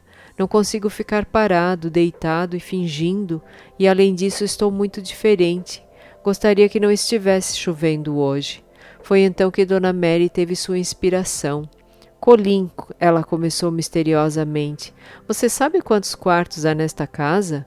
Uns 1000, eu acho, respondeu ele. Há cerca de 100 onde ninguém entra, disse Mary. E num dia chuvoso como este, eu entrei em vários deles. Ninguém nunca soube, embora a senhora Medlock quase tenha me pegado de surpresa. Eu me perdi na volta e parei no final do seu corredor. Foi a segunda vez em que ouvi você chorar. Colin se endireitou no sofá. 100 quartos onde ninguém entra, repetiu ele. Quase parece um jardim secreto. Que tal irmos dar uma olhada neles? Você me empurra na cadeira e ninguém saberá que fomos. Foi isso que eu pensei, Mary animou-se. Ninguém se atreveria a nos seguir. Você pode correr nas galerias, podemos fazer nossos exercícios. Há uma pequena sala indiana com um armário cheio de elefantes de marfim. Há quartos de todo tipo. Toque a campainha, pediu Colin. Quando a enfermeira entrou, ele deu suas ordens. Quero minha cadeira, ordenou ele. A senhorita Mary e eu vamos averiguar a parte da casa que não é usada. John pode me empurrar até a galeria de retratos, porque há algumas escadas no caminho. Então ele deve ir embora e nos deixar em paz até que eu mande chamá-lo novamente. Os dias chuvosos deixaram de ser odiados naquela manhã, quando o empregado empurrou a cadeira até a galeria e lá deixou os dois em obediência às ordens. Colin e Mary se entreolharam maravilhados. Assim que Mary se certificou de que John havia realmente descido para os cômodos dos criados, Colin se levantou da cadeira. Vou correr de uma porta a outra da galeria, disse ele, e depois vou pular e então faremos os exercícios de Bob Haworth. E fizeram essas coisas e muitas outras. Olharam para os retratos e encontraram a garotinha comum vestida de brocado verde com o papagaio em seu dedo. Todos eles, deduziu Colin, devem ser meus parentes. Eles viveram há muito tempo. Aquela do papagaio, eu acho, é uma das minhas tias bisavós. Ela se parece muito com você, Mary. Não como você é agora, mas como parecia quando chegou aqui. Agora você está muito mais gorda e bonita. Você também, disse Mary, e ambos riram. Eles foram para a sala indiana e se divertiram com os elefantes de marfim. Encontraram o boudoir de brocado rosa e o buraco roído na almofada, mas os filhotes já haviam deixado o ninho vazio. Eles viram mais quartos e fizeram mais descobertas do que Mary havia feito em sua primeira peregrinação. Encontraram novos corredores, cantos, lances de escada, novos retratos antigos de que gostaram e coisas velhas e estranhas que não sabiam para que serviam. Foi uma manhã divertida e a sensação de perambular na mesma casa com outras pessoas, mas ao mesmo tempo sentir como se estivessem a quilômetros de distância, era algo fascinante. Estou feliz por termos vindo, comentou Colin. Eu nunca soube que morava em um lugar tão antigo, grande e estranho. Eu gosto.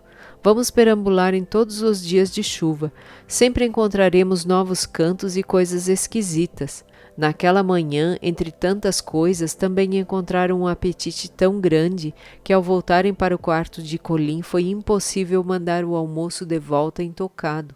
A enfermeira levou a bandeja escada abaixo e bateu com ela no balcão da copa para que a senhora Loomis, a cozinheira, visse os pratos e bandejas completamente vazios. Olhe só, exclamou ela, esta casa é um mistério, e essas duas crianças são os dois maiores mistérios dela. Se fosse assim todos os dias, disse o jovem e forte John, não seria de se admirar que pesassem hoje o dobro do que pesavam há um mês.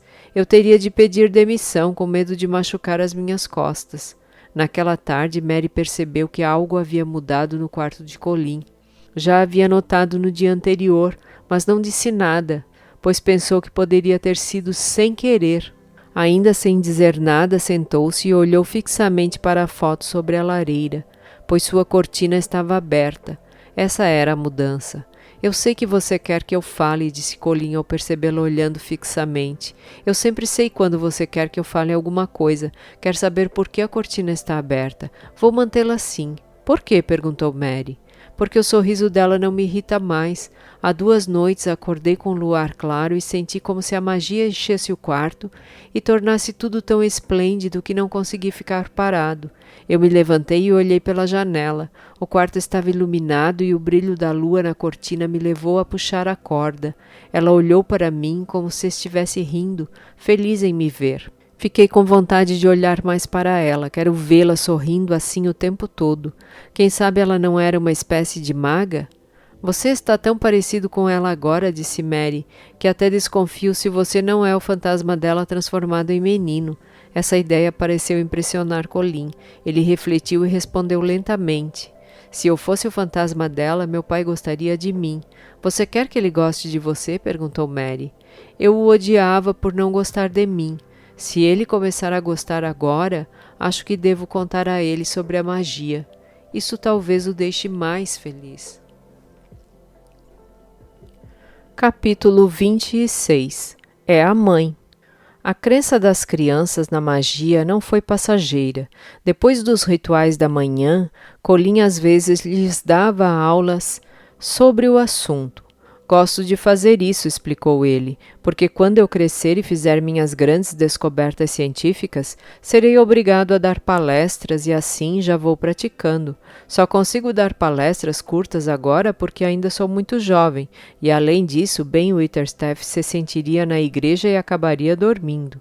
A melhor coisa das palestras, disse Ben, é que só você fala o que quer e ninguém pode discordar, assim até eu ia gostar de dar umas palestras. Mas quando Colin se instalava sob sua árvore, o velho Ben fixava seus olhos atentos nele. Ele o examinava com um afeto crítico.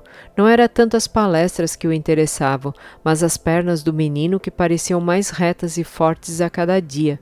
A cabeça de Colin se equilibrava muito.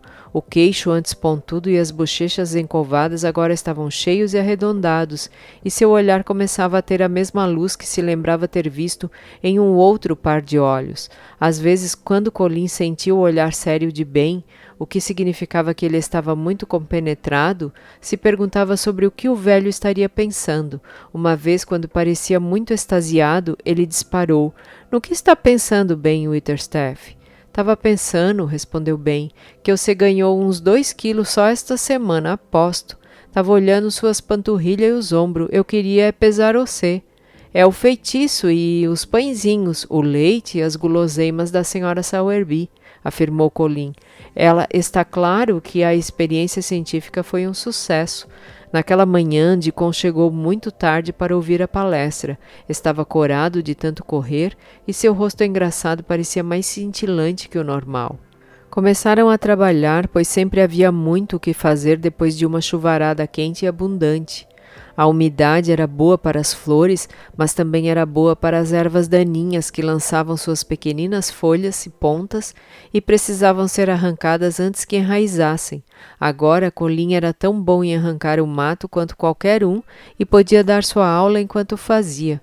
A magia funciona melhor quando trabalhamos, disse ele naquela manhã. Você pode sentir em seus ossos e músculos. Vou ler livros sobre ossos e músculos, mas vou escrever um livro sobre magia. Estou criando-o neste momento. Não paro de descobrir coisas. Pouco depois de dizer isso, largou a espátula e se pôs de pé.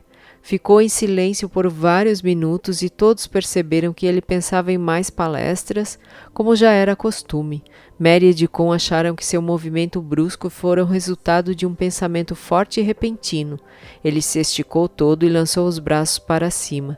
Seu rosto brilhava e seus olhos estavam estranhos, se arregalando de alegria. De repente, ele tivera uma iluminação. Mary, Deacon, ele gritou, olhem só para mim. Eles pararam de carpir e olharam. Vocês se lembram da primeira manhã em que me trouxeram aqui? Perguntou. Deacon olhava para ele com muita atenção. Sendo um encantador de animais, ele podia ver mais do que a maioria das pessoas, mas quase nunca falava dessas coisas. Ele via algo naquele menino. Sim, me lembro, respondeu. Mary também olhou com atenção, mas não disse nada.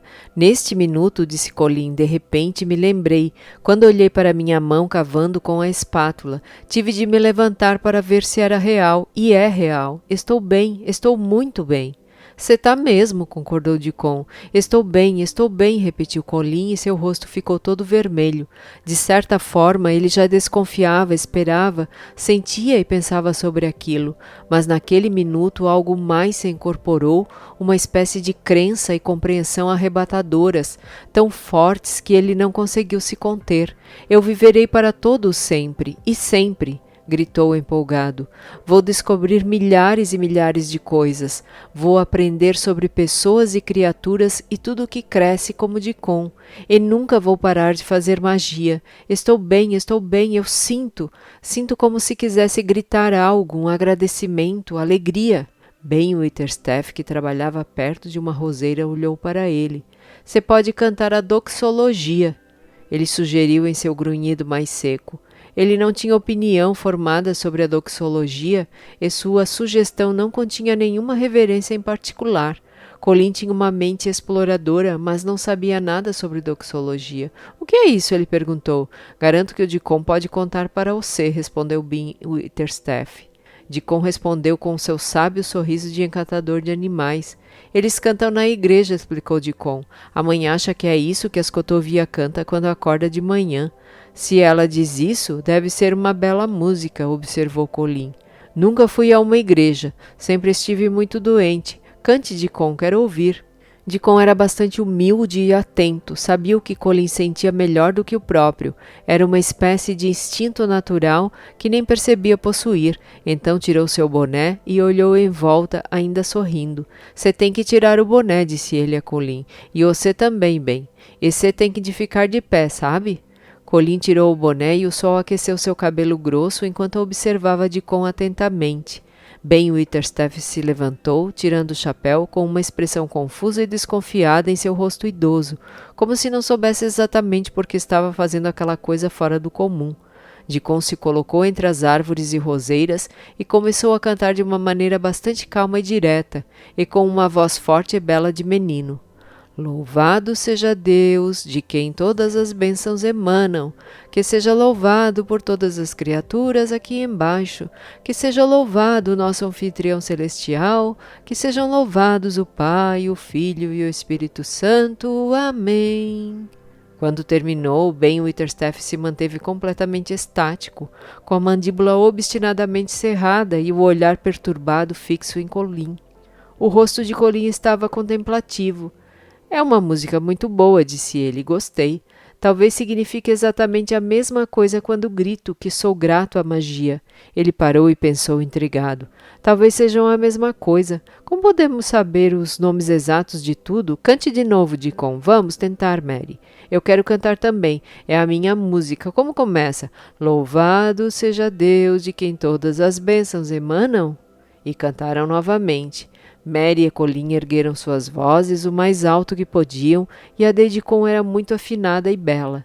No segundo verso, Ben Witherstaff limpou a garganta profundamente e no terceiro se juntou ao coro com tanto vigor que parecia quase um selvagem, e quando chegaram no amém final, Mary observou que acontecia a mesma coisa de quando ele descobriu que Colin não era aleijado. Seu queixo tremia, seus olhos piscavam e suas velhas bochechas enrugadas estavam molhadas. Eu não via sentido na doxologia antes, disse ele com a voz rouca, mas acho que mudei de ideia. Acho que você engordou uns 3 quilos esta semana, patrão Colin. Uns 3 quilos. Colin desviou o olhar para algo que atraiu sua atenção e uma expressão de surpresa tomou seu rosto. Quem está entrando? Exclamou em seguida. Quem é?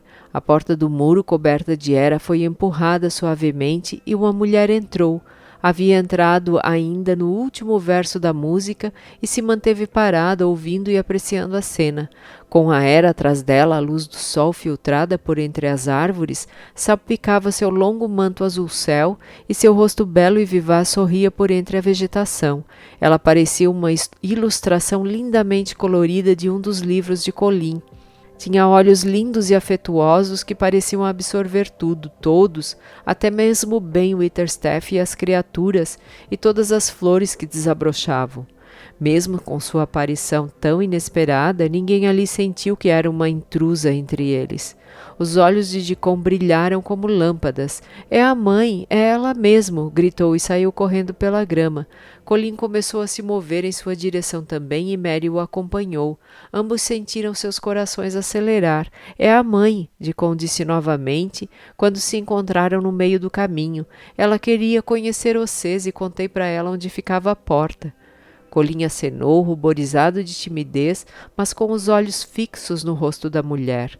Desde quando eu era doente, já queria conhecer você, disse ele. Você, Dicom e o Jardim Secreto. Eu nunca quis conhecer mais ninguém antes. A visão de seu rosto provocou uma mudança repentina no dela. Ela corou, os cantos de sua boca tremeram e uma névoa pareceu cobrir seus olhos. Eita, rapaz, meu amado! Ela não se conteve trêmula. Eita, meu amado rapaz! Como se não conseguisse se conter, ela não disse patrão Colin, mas sim amado rapaz. As mesmas palavras caberiam a Dicom se ela visse algo em seu rosto que a tocasse. Colin gostou. Está surpresa por me ver tão bem? Ele perguntou. Ela colocou a mão em seu ombro e sorriu para dissipar a névoa de seus olhos. Isso eu tô sim, exclamou ela, mas você tá tão parecido com a sua mãe que meu coração até deu um pulo. Você acha, disse Colin um pouco sem jeito, que agora meu pai vai gostar de mim? Vai sim, meu amado rapaz, ela respondeu com um tapinha em seu ombro. Ele vai voltar para casa, vai sim. Susan Sowerby, disse Ben Witherstaff aproximando-se dela. Dá só uma olhada nas pernas desse rapaz. Elas pareciam uns pés de banqueta até 2 meses atrás, e o povo falava que elas eram arqueadas e que o joelho só ficava dobrado. Olha para ele agora! Susan Sowerby deu uma risada satisfeita. Vão ser umas pernas fortes de um moço bom daqui a pouco, admirou-se ela. Deixa ele continuar brincando e trabalhando no jardim, comendo e bebendo bastante leite doce, e não vai ter melhor par de perna em Yorkshire, graças a Deus. Então pousou ambas as mãos nos ombros da senhorita Mary e fitou seu rostinho de um modo maternal. E você também, continuou a mulher. Você já está quase tão viçosa como a nossa Elizabeth Ellen. Garanto que também é parecida com a sua mãe. A nossa Marta me contou que a senhora Medlock soube que ela era uma mulher muito bonita. Você vai ser igual a uma rosa vermelha quando crescer, minha mocinha. Deus te abençoe. Ela não mencionou que quando Marta chegou em casa naquele seu dia de folga e a descrevera como uma criança pálida e frágil, disse também que talvez a senhora Medlock tivesse entendido errado. Não tem lógica uma mulher bonita ser mãe de uma menina tão desgraçada, acrescentou ela rispidamente. Mary não teve tempo de prestar muita atenção à mudança em seu rosto. Ela só sabia que parecia diferente e que agora seus cabelos estavam mais vistosos e cresciam mais rápido. Mas lembrando-se de seu prazer em admirar Memsahib no passado, ela ficou feliz em saber que um dia ela talvez se parecesse com ela. Apresentaram a Susan Sowerby cada arbusto e árvore que haviam trazido de volta à vida e a puseram a par de toda a história. Colin caminhava de um lado dela e Mary do outro. Não conseguiam deixar de olhar para o seu amigável rosto corado, secretamente curiosos sobre a sensação deliciosa que ela lhes causava. Uma espécie de sentimento morno e perene. Parecia que ela os entendia como Dicom entendia suas criaturas. Ela curvou-se sobre as flores e falou com elas como se fossem crianças. Fuligem a seguiu e 1 ou 2 vezes crocitou para ela sobre seu ombro como se fosse o de Dicom. Quando lhe contaram sobre o pisco e o primeiro voo dos filhotes, ela deu uma risadinha maternal e doce. Acho que aprender a voar é igual a aprender a andar, mas acho que ficaria preocupada se os meus filhos tivessem asa em vez de perna, brincou ela. E porque ela era aquela mulher tão maravilhosa, moradora da charneca, eles finalmente lhe contaram sobre a magia. Você acredita em magia? Perguntou Colin depois de explicar sobre os faquires indianos. Aposto que sim. Acredito, rapaz, respondeu ela. Nunca era esse nome que eu usava, mas o que é um nome, não é mesmo? Aposto que chamam ela de um nome diferente na França e de outro na Alemanha. É o que plantar a semente e o brilho do sol fizeram com você, que agora virou um rapaz saudável. Essa é a coisa boa. É diferente de nós, pobres diabo, que acredita que faz diferença sermos chamados pelos nosso nome. A grande coisa boa nunca descansa, graças a Deus. Ela não para de fazer mundos novos, milhões deles, mundos como o nosso. Nunca deixe de acreditar na grande coisa boa e de lembrar que o mundo está cheio dela. Pode chamar do que quiser. Você estava cantando para ela quando eu entrei no jardim. Eu me senti tão feliz, disse Colin, abrindo seus lindos e estranhos olhos para ela. De repente senti como se eu fosse diferente, como se meus braços e pernas estivessem mais fortes, sabe? E eu podia cavar e ficar de pé. Então pulei e quis gritar alto para que todos me ouvissem. A magia ouviu você cantando a doxologia, mas ela ia ouvir qualquer outra coisa que você cantasse. O que importava era a sua alegria. Eita, rapaz, meu rapaz, o Criador da felicidade pode ter muitos nomes diferentes. E novamente deu um tapinha suave em seus ombros. Ela havia trazido uma cesta com o costumeiro banquete naquela manhã. Quando a hora da fome chegou e Dicon atirou de seu esconderijo, a senhora Sowerby sentou-se com ele sob a árvore e os observou devorar sua comida, rindo orgulhosa de seus apetites. Ela era muito divertida e os fazia rir, contando todo tipo de coisas extravagantes. Contou a eles histórias em um Yorkshire carregado e eles aprenderam novas palavras. Ela riu como se não pudesse evitar quando lhe contaram sobre a crescente dificuldade em fingir que Colin ainda era um inválido irritadiço. Agora entende por que não conseguimos parar de rir quando estamos juntos? Explicou Colin. E não é maldade, nós tentamos segurar as risadas, mas elas escapam ainda mais altas. Há uma coisa que sempre me vem à mente, disse Mary, e não consigo evitar de pensar nisso de repente. Fico pensando sobre quando o rosto de Colin ficar parecido com uma lua cheia. Ainda não se parece, mas ele engorda um pouquinho a cada dia.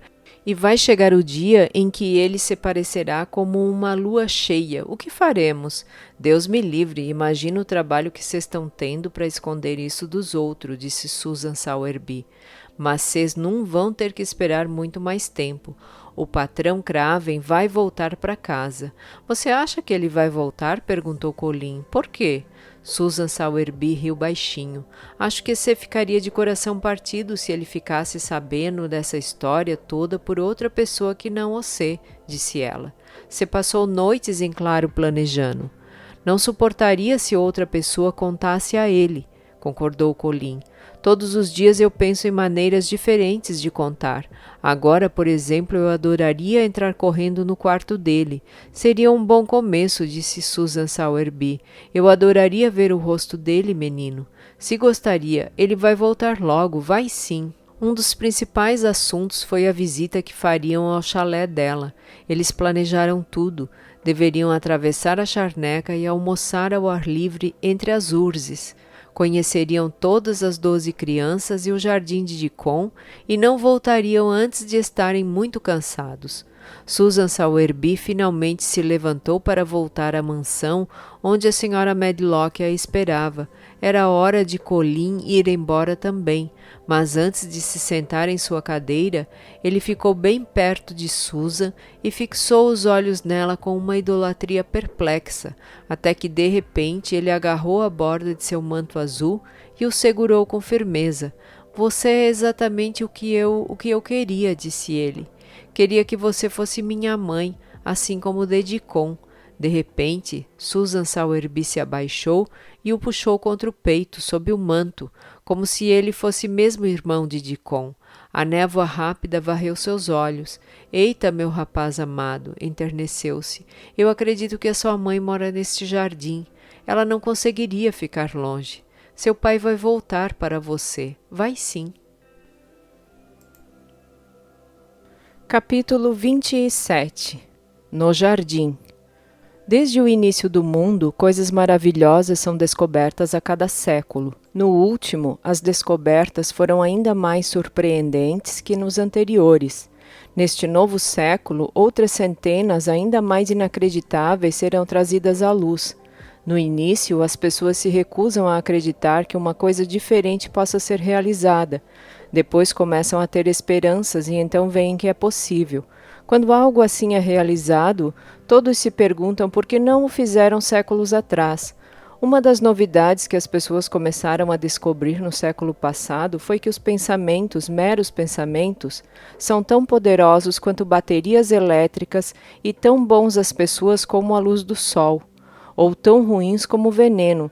Deixar um pensamento triste ou ruim se fixar em sua mente é tão perigoso quanto deixar o germe da escarlatina habitar seu corpo. Se deixarmos um pensamento entrar em nossa mente e permanecer nele, talvez nunca mais consigamos vencê-lo até o final da vida. Enquanto a mente de Dona Mary estava cheia de pensamentos desagradáveis, de aversões e opiniões amargas sobre as pessoas, junto com sua determinação de não sentir prazer ou interesse em nada, ela era uma criança de rosto amarelado, doente, entediada e miserável. As circunstâncias, no entanto, foram muito gentis com ela, embora sequer tivesse consciência disso. Elas começaram a empurrá-la rumo ao seu próprio bem. Quando sua mente gradualmente se encheu de piscos e cabanas lotadas de crianças, com velhos jardineiros ranzinzas e donzelas comuns de Yorkshire, com a primavera e jardins secretos ganhando vida dia após dia, e também com um rapaz e suas criaturas, não havia mais lugar para pensamentos ruins que afetavam seu fígado e sua digestão e a deixavam pálida e cansada. Enquanto Colin ficava trancado em seu quarto, sozinho com seus medos, fraquezas e sua repulsa pelas pessoas que olhavam para ele, refletia a todo momento sobre deformações e morte prematura. Ele era um pequeno hipocondríaco histérico, meio louco, que nada sabia sobre o sol ou a primavera e que também não sabia que poderia sarar e ficar em pé se tentasse. Quando novos e belos pensamentos começaram a expulsar os antigos, a vida começou a voltar para ele, seu sangue se acelerou em suas veias e a força se espalhou como uma inundação. Sua experiência científica era bastante prática e simples e não havia nada de errado com ela. Coisas muito mais surpreendentes podem acontecer a qualquer pessoa que, ao ser tomada por um pensamento desagradável ou desanimador, simplesmente tem o bom senso de perceber a tempo e empurrá-lo para fora, substituindo-o por outro, agradável e corajoso. Duas coisas não podem ocupar o mesmo lugar. Se você cultivar uma roseira, meu menino, nunca crescerá um cardo. Enquanto o jardim secreto e duas crianças ganhavam vida, um homem vagava por lugares magníficos e longínquos, nos fiordes noruegueses e nos vales e montanhas da Suíça. Era um homem que por 10 anos guardara em sua mente pensamentos sombrios de partir o coração. Não tinha sido corajoso, pois nunca tentara colocar algum outro tipo de pensamento no lugar daqueles. Pensava neles mesmo quando via lagos azuis, e também quando se deitava nas encostas das montanhas com lençóis de gencianas de um azul profundo florescendo ao seu redor e as emanações das flores que dominavam o ar. Uma terrível tristeza recaiu sobre ele em tempos felizes, e ele deixou sua alma se encher de escuridão, proibindo obstinadamente que qualquer raio de luz a iluminasse. Ele havia se esquecido e abandonado sua casa e seus deveres. Quando viajava, sua escuridão o acompanhava e sua mera aparência fazia mal a outras pessoas, porque era como se o ar ao seu redor estivesse envenenado por sombras. A maioria dos estranhos julgava que devia ser meio louco ou alguém que esconde um grave crime no fundo da alma. Ele era um homem alto, de rosto tenso e ombros tortos, e o nome que sempre anotava nos registros dos hotéis era Archibald Craven, Mansão Mr. White, Yorkshire, Inglaterra. Sua viagem já durava muito tempo, desde o dia em que vira Dona Mary em seu escritório e dissera que ela poderia ter seu pedaço de terra. Estivera nos lugares mais belos da Europa, embora não tenha permanecido em nenhum deles por mais de poucos dias. Escolhia os locais mais silenciosos e remotos. Estivera em montanhas cujos cumes tocavam as nuvens, de onde olhava para outras montanhas sob o sol nascente que as iluminava, fazendo parecer que era o mundo todo que nascia. Mas a luz nunca conseguia tocá-lo, até o dia em que percebeu que pela primeira vez em 10 anos algo estranho ocorrera. Ele estava em um magnífico vale no Tirol austríaco, caminhando sozinho por uma beleza que poderia resgatar das sombras a alma de qualquer homem. Já caminhava há muito tempo, mas ainda não havia encontrado seu caminho. Então, finalmente, sentiu-se cansado e deitou-se sobre um tapete de musgo perto de um riacho. Era um riacho estreito e límpido que corria alegremente ao longo da estreita trilha por entre a luxuriante vegetação úmida. Às vezes, as águas soavam como uma risada muito baixa ao borbulharem pelas pedras arredondadas. Ele viu pássaros pousarem e mergulharem suas cabeças para beber água, e depois batiam suas asas e voavam para longe. Tudo parecia estar vivo, e aquele cochicho fazia a quietude parecer ainda mais profunda. O vale estava muito, muito silencioso.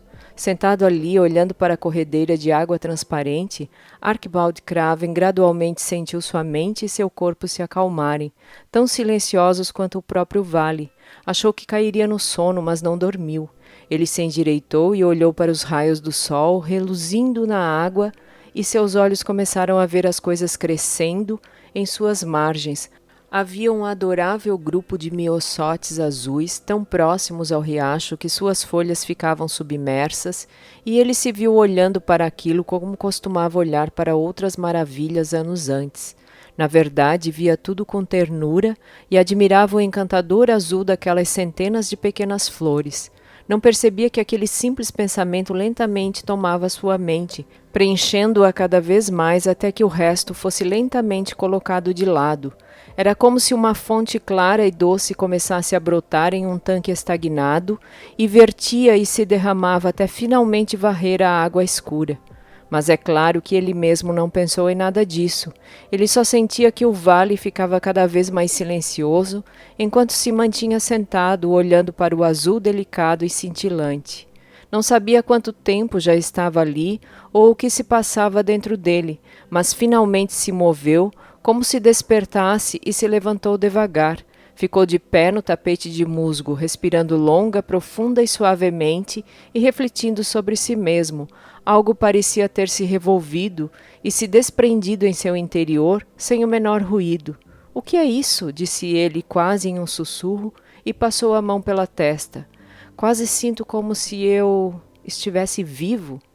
Não conheço o suficiente sobre as maravilhas ainda ocultas para ser capaz de descrever como aquilo aconteceu, mas ninguém mais seria capaz. Ele não entendeu nada, mas se lembraria desse estranho momento meses depois, quando de volta Mrs. White descobriria por acaso que naquele mesmo dia Colin gritara ao entrar no jardim secreto: "Eu vou viver para todo o sempre e sempre." A calma singular permaneceu com ele pelo resto da noite e ele dormiu um sono revigorante. Mas não permaneceu por muito tempo além disso. Ele não sabia que a calma poderia ser preservada. Na noite seguinte, escancarou as portas para seus pensamentos sombrios e todos eles voltaram correndo. Ele deixou o vale e voltou ao seu caminho sem rumo. Mas por mais estranho, houve minutos, às vezes horas, em que, sem saber porquê, o fardo negro parecia aliviar suas costas e algo o fazia saber que era um homem vivo e não morto. Lentamente, muito lentamente, sem nenhuma razão conhecida, ele estava voltando à vida junto com o jardim. Conforme o dourado claro do verão se transformava no dourado escuro do outono, ele chegou ao lago de Como e lá encontrou a beleza de um sonho. Passou dias no azul cristalino do lago ou no verde macio e espesso das colinas e vagava até se cansar e dormir. Mas a essa altura já percebia que começara a dormir melhor e que seus sonhos haviam deixado de ser pesadelos. Talvez, pensou ele, meu corpo esteja ficando mais forte. Estava ficando, mas, por causa das raras horas de paz em que seus pensamentos mudavam, sua alma também se fortalecia lentamente. Ele começou a pensar em Mr. White e a ponderar se não era hora de voltar para casa. De vez em quando se perguntava vagamente sobre seu filho e o que deveria sentir quando estivesse ao lado da cama de 4 colunas, olhando para seu rosto branco marfim enquanto ele dormia, seus impressionantes cílios negros costurando seus olhos fechados. Encolheu-se só de pensar. Em outro dia maravilhoso, caminhou tanto que quando voltou a lua brilhava alta e cheia e tudo eram sombras roxas e raios prateados. A quietude do lago, da praia e da floresta eram tão maravilhosas que ele não entrou na vila em que se hospedava. Desceu até um pequeno terraço coberto à beira da água, sentou-se em um banco e respirou todos os aromas celestiais da noite. Sentiu uma estranha calma tomar conta de seu corpo, que foi ficando cada vez mais profunda até que ele adormeceu. Sem perceber que dormia, começou a sonhar. Era um sonho extremamente real. Posteriormente, ele se lembraria de como se sentia acordado e alerta enquanto sonhava. Sentado, respirando o perfume das rosas tardias e ouvindo o bater da água a seus pés, imaginou ouvir uma voz chamando. Era doce, clara, feliz e distante. Parecia vir de muito longe, mas era possível entendê-la perfeitamente, como se estivesse ao seu lado. Arte, arte, arte, dizia a voz, e então novamente mais doce e clara do que antes. Arte, arte. Levantou-se assustado. Era uma voz tão real e parecia natural que ele a ouvisse. Lílias, Lílias, ele respondeu. Lílias, onde você está? No jardim, a voz soou como o som de uma flauta dourada. No jardim. E então o sonho terminou, mas ele não acordou. Dormiu profunda e tranquilamente durante toda aquela noite adorável. Quando finalmente despertou na manhã ensolarada, um criado estava ao seu lado. Era um criado italiano já acostumado, como todos os criados da propriedade, a aceitar sem questionar qualquer coisa que seu patrão estrangeiro pudesse fazer. Ninguém jamais sabia quando ele sairia ou entraria, onde escolheria dormir, se vagaria pelo jardim ou se ficaria no barco a noite toda. O homem segurava uma bandeja com algumas cartas e esperou em silêncio até que o Sr. Craven as pegasse.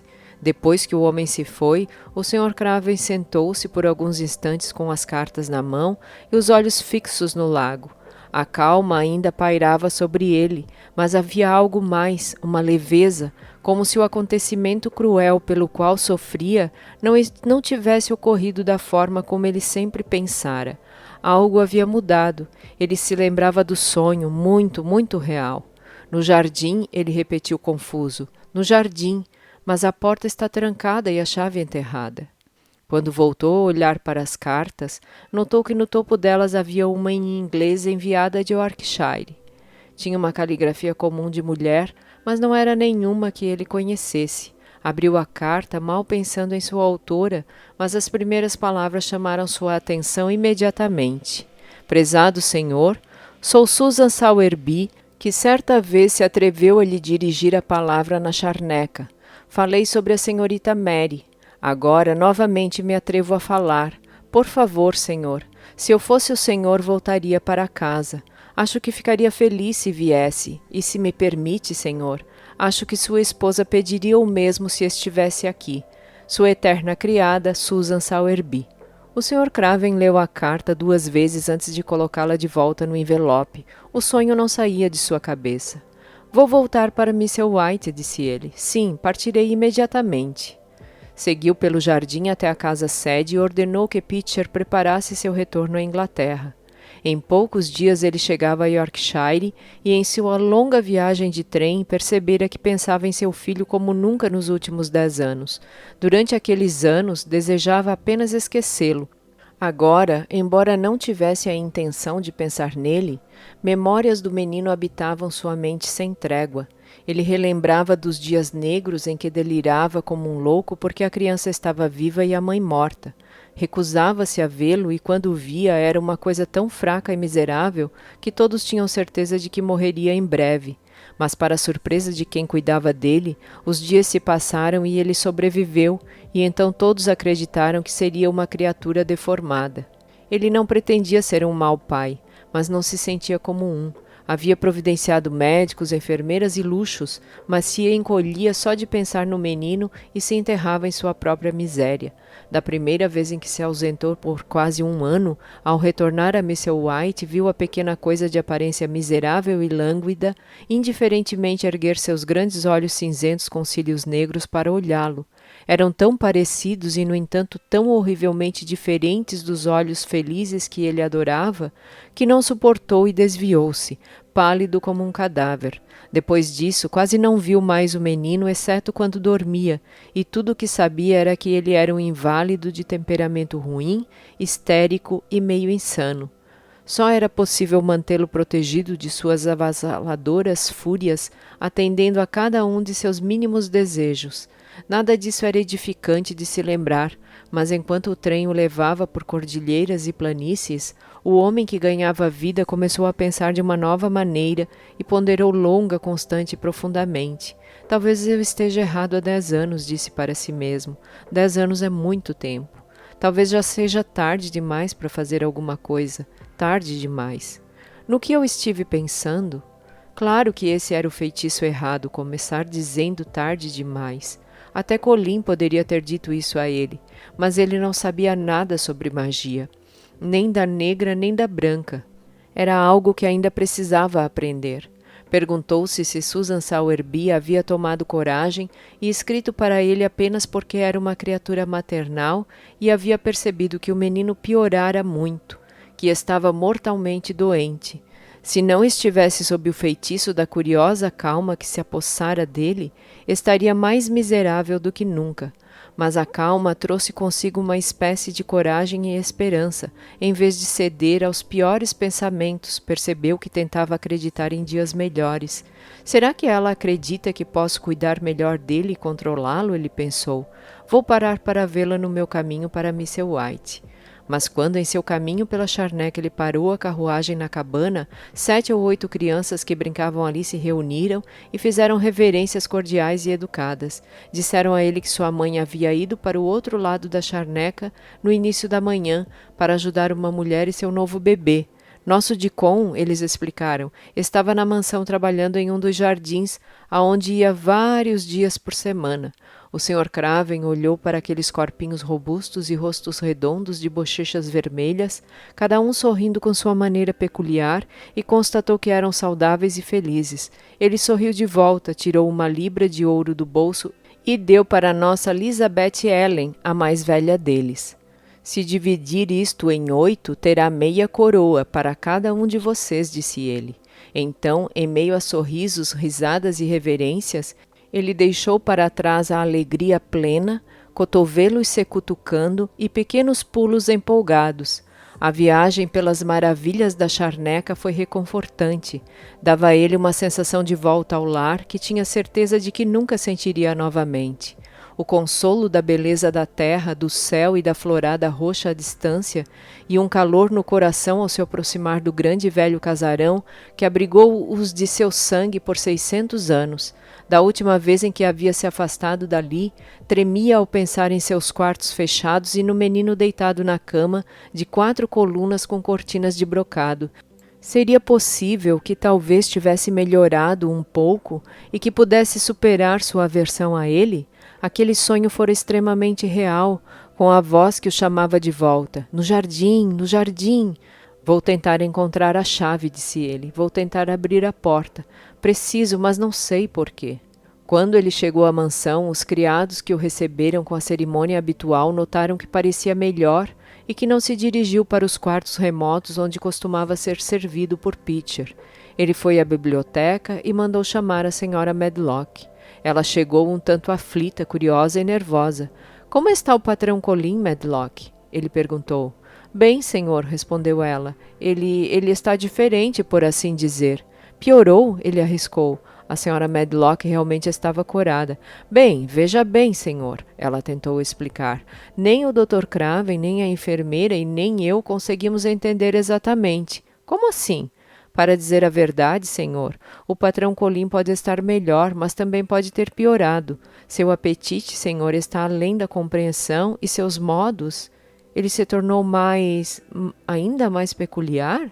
O patrão perguntou, franzindo as sobrancelhas ansiosamente. É isso, senhor. Ficou ainda mais peculiar quando o comparamos com o que costumava ser. Ele não comia nada e de repente começou a comer como um lobo, e então parou de repente, e as refeições eram trazidas de volta intocadas como antes. Talvez o senhor não soubesse, mas ele nunca se deixava levar para fora da casa. As coisas que passamos para fazê-lo sair em sua cadeira faziam qualquer um tremer como folha em tempestade. Seus ataques eram tão violentos que o Dr. Craven dizia que não se responsabilizaria por forçá-lo. Bem, senhor, sem aviso algum, não muito depois de um de seus piores acessos de raiva, de repente ele passou a insistir em ser levado todos os dias pela senhorita Mary e pelo filho de Susan Sowerby, Deacon, que era capaz de empurrar sua cadeira. Passou a gostar da senhorita Mary de Deacon, que trazia seus animais domesticados, e por incrível que pareça, senhor, agora ele fica ao ar livre de manhã até à noite. E a sua aparência? Foi a próxima pergunta. Se ele estivesse comendo normalmente, senhor, acharia que ele está engordando, mas tememos que possa ser uma espécie de inchaço. Ele às vezes ri de um jeito estranho quando está sozinho com a senhorita Mary. Ele nunca ria de nada. O Dr. Craven virá imediatamente se o senhor permitir. Ele nunca ficou tão confuso em sua vida. Onde está o patrão Colin agora? Perguntou o Sr. Craven. No jardim, senhor. Ele está sempre no jardim, embora nenhuma criatura humana tenha permissão para se aproximar, por medo de que olhem para ele. O Sr. Craven mal ouviu suas últimas palavras. No jardim, disse ele, e depois de dispensar a Sra. Medlock, levantou-se e repetiu várias vezes, no jardim. O Sr. Craven teve de se esforçar para voltar à realidade e, quando sentiu seus pés novamente na terra, virou-se e saiu da sala. Seguiu pela calçada, assim como Mary havia feito, através da porta entre os arbustos e entre os pés de louro e os canteiros da fonte. A fonte agora funcionava e estava rodeada por canteiros de flores outonais acetinadas. Ele cruzou o gramado e entrou na longa calçada que acompanhava os muros de Era. Andava devagar e seus olhos se mantinham no chão. Sentia-se como que atraído de volta ao lugar que abandonara há tanto tempo, mas não sabia por quê. À medida em que se aproximava, seu passo tornou-se ainda mais lento. Sabia onde ficava a porta, embora a Era pendesse grossa sobre ela, mas não sabia exatamente onde havia enterrado a chave. Então ele parou e ali ficou, olhando em volta, e quase em seguida começou a ouvir algo. Pensou se não vivia um sonho. A Era pendia grossa sobre a porta, a chave estava enterrada sob os arbustos. Nenhum ser humano havia passado por aquele portal em 10 solitários anos, e ainda assim dentro do jardim havia sons. Eram sons de passos correndo por entre as árvores, sons de vozes abafadas, exclamações e gritos contidos. Na verdade, parecia o riso de coisas jovens, o riso incontrolável de crianças que tentam não ser ouvidas, mas que em um momento ou outro, conforme sua empolgação foge do controle e escapam. O que, em nome dos céus, ele sonhava? O que, em nome dos céus, ele ouvia? Estaria ele perdendo a razão e ouvindo coisas que não eram adequadas a ouvidos humanos? Era isso que a voz tentara lhe dizer?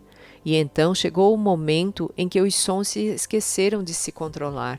Os pés corriam cada vez mais rápido, para perto da porta do jardim.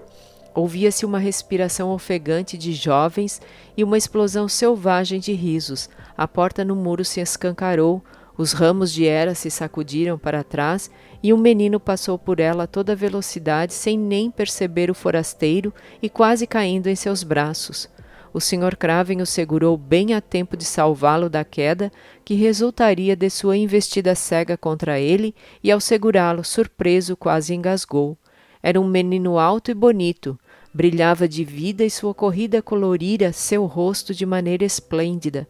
Ele jogou o cabelo grosso para trás e ergueu um par de distintos olhos cinzentos, olhos cheios de alegria de menino, enfeitados com uma franja de cílios negros.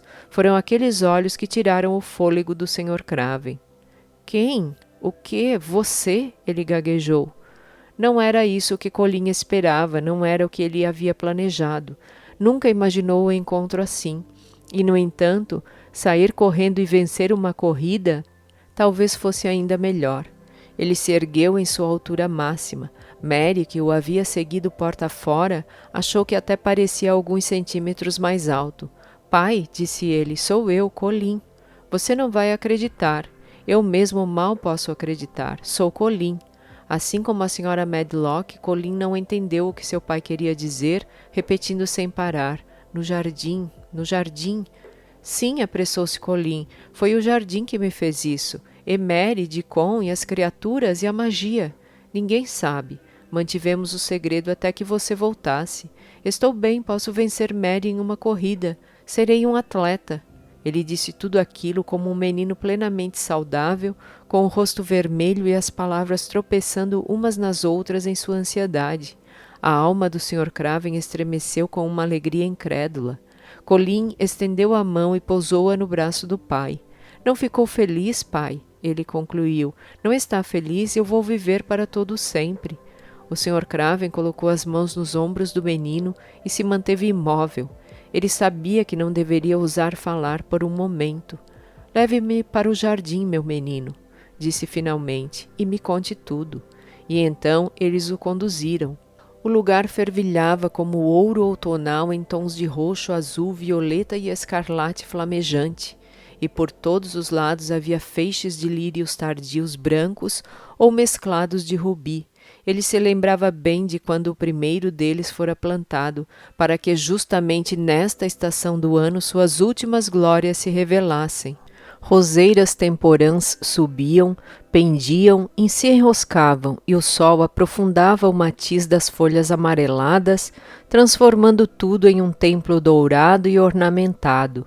O recém-chegado ficou em silêncio, assim como as crianças ficaram quando entraram ali pela primeira vez. Ele não parava de olhar à sua volta. Achei que estaria morto, murmurou. Mary também pensou assim no começo, disse Colin, mas ele ganhou vida. Em seguida, sentaram-se sob a árvore, todos menos Colin, que preferiu ficar em pé para contar a história. Aquela era a história mais inacreditável que já ouvira, pensou Arquibaldi Craven, enquanto o empolgado jovem transbordava em palavras, mistério, magia e criaturas selvagens, o fantasmagórico encontro dos primos à meia-noite, a chegada da primavera, a força do orgulho ferido que levou o jovem Rajá a se levantar e desafiar o velho Ben Witherstaff. A inesperada amizade, toda a atuação dramática, o grande segredo guardado com tanto cuidado. O ouvinte riu até que lágrimas brotassem de seus olhos, e outras vezes lágrimas brotaram, mas sem que ele risse. O atleta, conferencista e explorador científico era um jovem divertido, amado e saudável. Agora, disse ele ao encerrar a história, o segredo pode ser revelado. Ouso dizer que talvez até se assustem quando me virem, mas nunca mais me sentarei na cadeira. Vamos voltar para casa caminhando juntos, pai. As obrigações de Ben Witherstaff raramente o tiravam dos jardins, mas nesta ocasião ele deu uma desculpa para levar alguns vegetais para a cozinha e ser convidado pela senhora Medlock para um copo de cerveja no salão dos criados. Ele estava ali, conforme planejara, quando o evento mais dramático que a mansão White já presenciara aconteceu diante de seus olhos. Uma das janelas dava para o pátio gramado. A senhora Medlock, sabendo que Ben viera dos jardins, esperava que ele tivesse visto seu patrão e até mesmo, por acaso, o patrão Colin. Viu alguns deles, Witherstaff? Ela perguntou. Ben tirou a caneca de cerveja da boca e enxugou os lábios com as costas da mão. Vi sim, ele respondeu com um ar bastante provocador. Os dois? Arriscou a senhora Medlock. Os dois, respondeu Ben Witherstaff. Muito obrigado, senhora. Eu até tomaria outra. Juntos? Insistiu ansiosa a senhora Medlock, enchendo apressadamente sua caneca de cerveja. Juntinhos, senhora. E tomou metade de sua nova caneca de um gole só. Onde estava o patrão Colin? Ele estava bem? O que disseram um ao outro? Isso eu não ouvi não, disse Ben. Eu estava na escada olhando por cima do muro, mas uma coisa eu vou falar. Tem umas coisas acontecendo lá fora que ninguém daqui desconfia. E você vai descobrir tudinho, logo logo. E em 2 minutos ele virou o último gole de sua cerveja e apontou solenemente com sua caneca em direção à janela que dava para o gramado. Olha lá, disse ele, se tiver curiosa. Olha lá o que está acontecendo na grama. Quando a senhora Medlock olhou, ergueu suas mãos e deu um grito agudo. Todos os criados que a ouviram, homens e mulheres, dispararam pelo salão para olhar pela janela. Seus olhos quase saltaram das órbitas. Do outro lado do gramado vinha o patrão de Mr. White com um semblante que poucos deles já haviam visto. Ao seu lado, de cabeça erguida e olhos cheios de luz, caminhava o patrão Colin, tão forte e firme quanto qualquer outro menino de Yorkshire. Fim.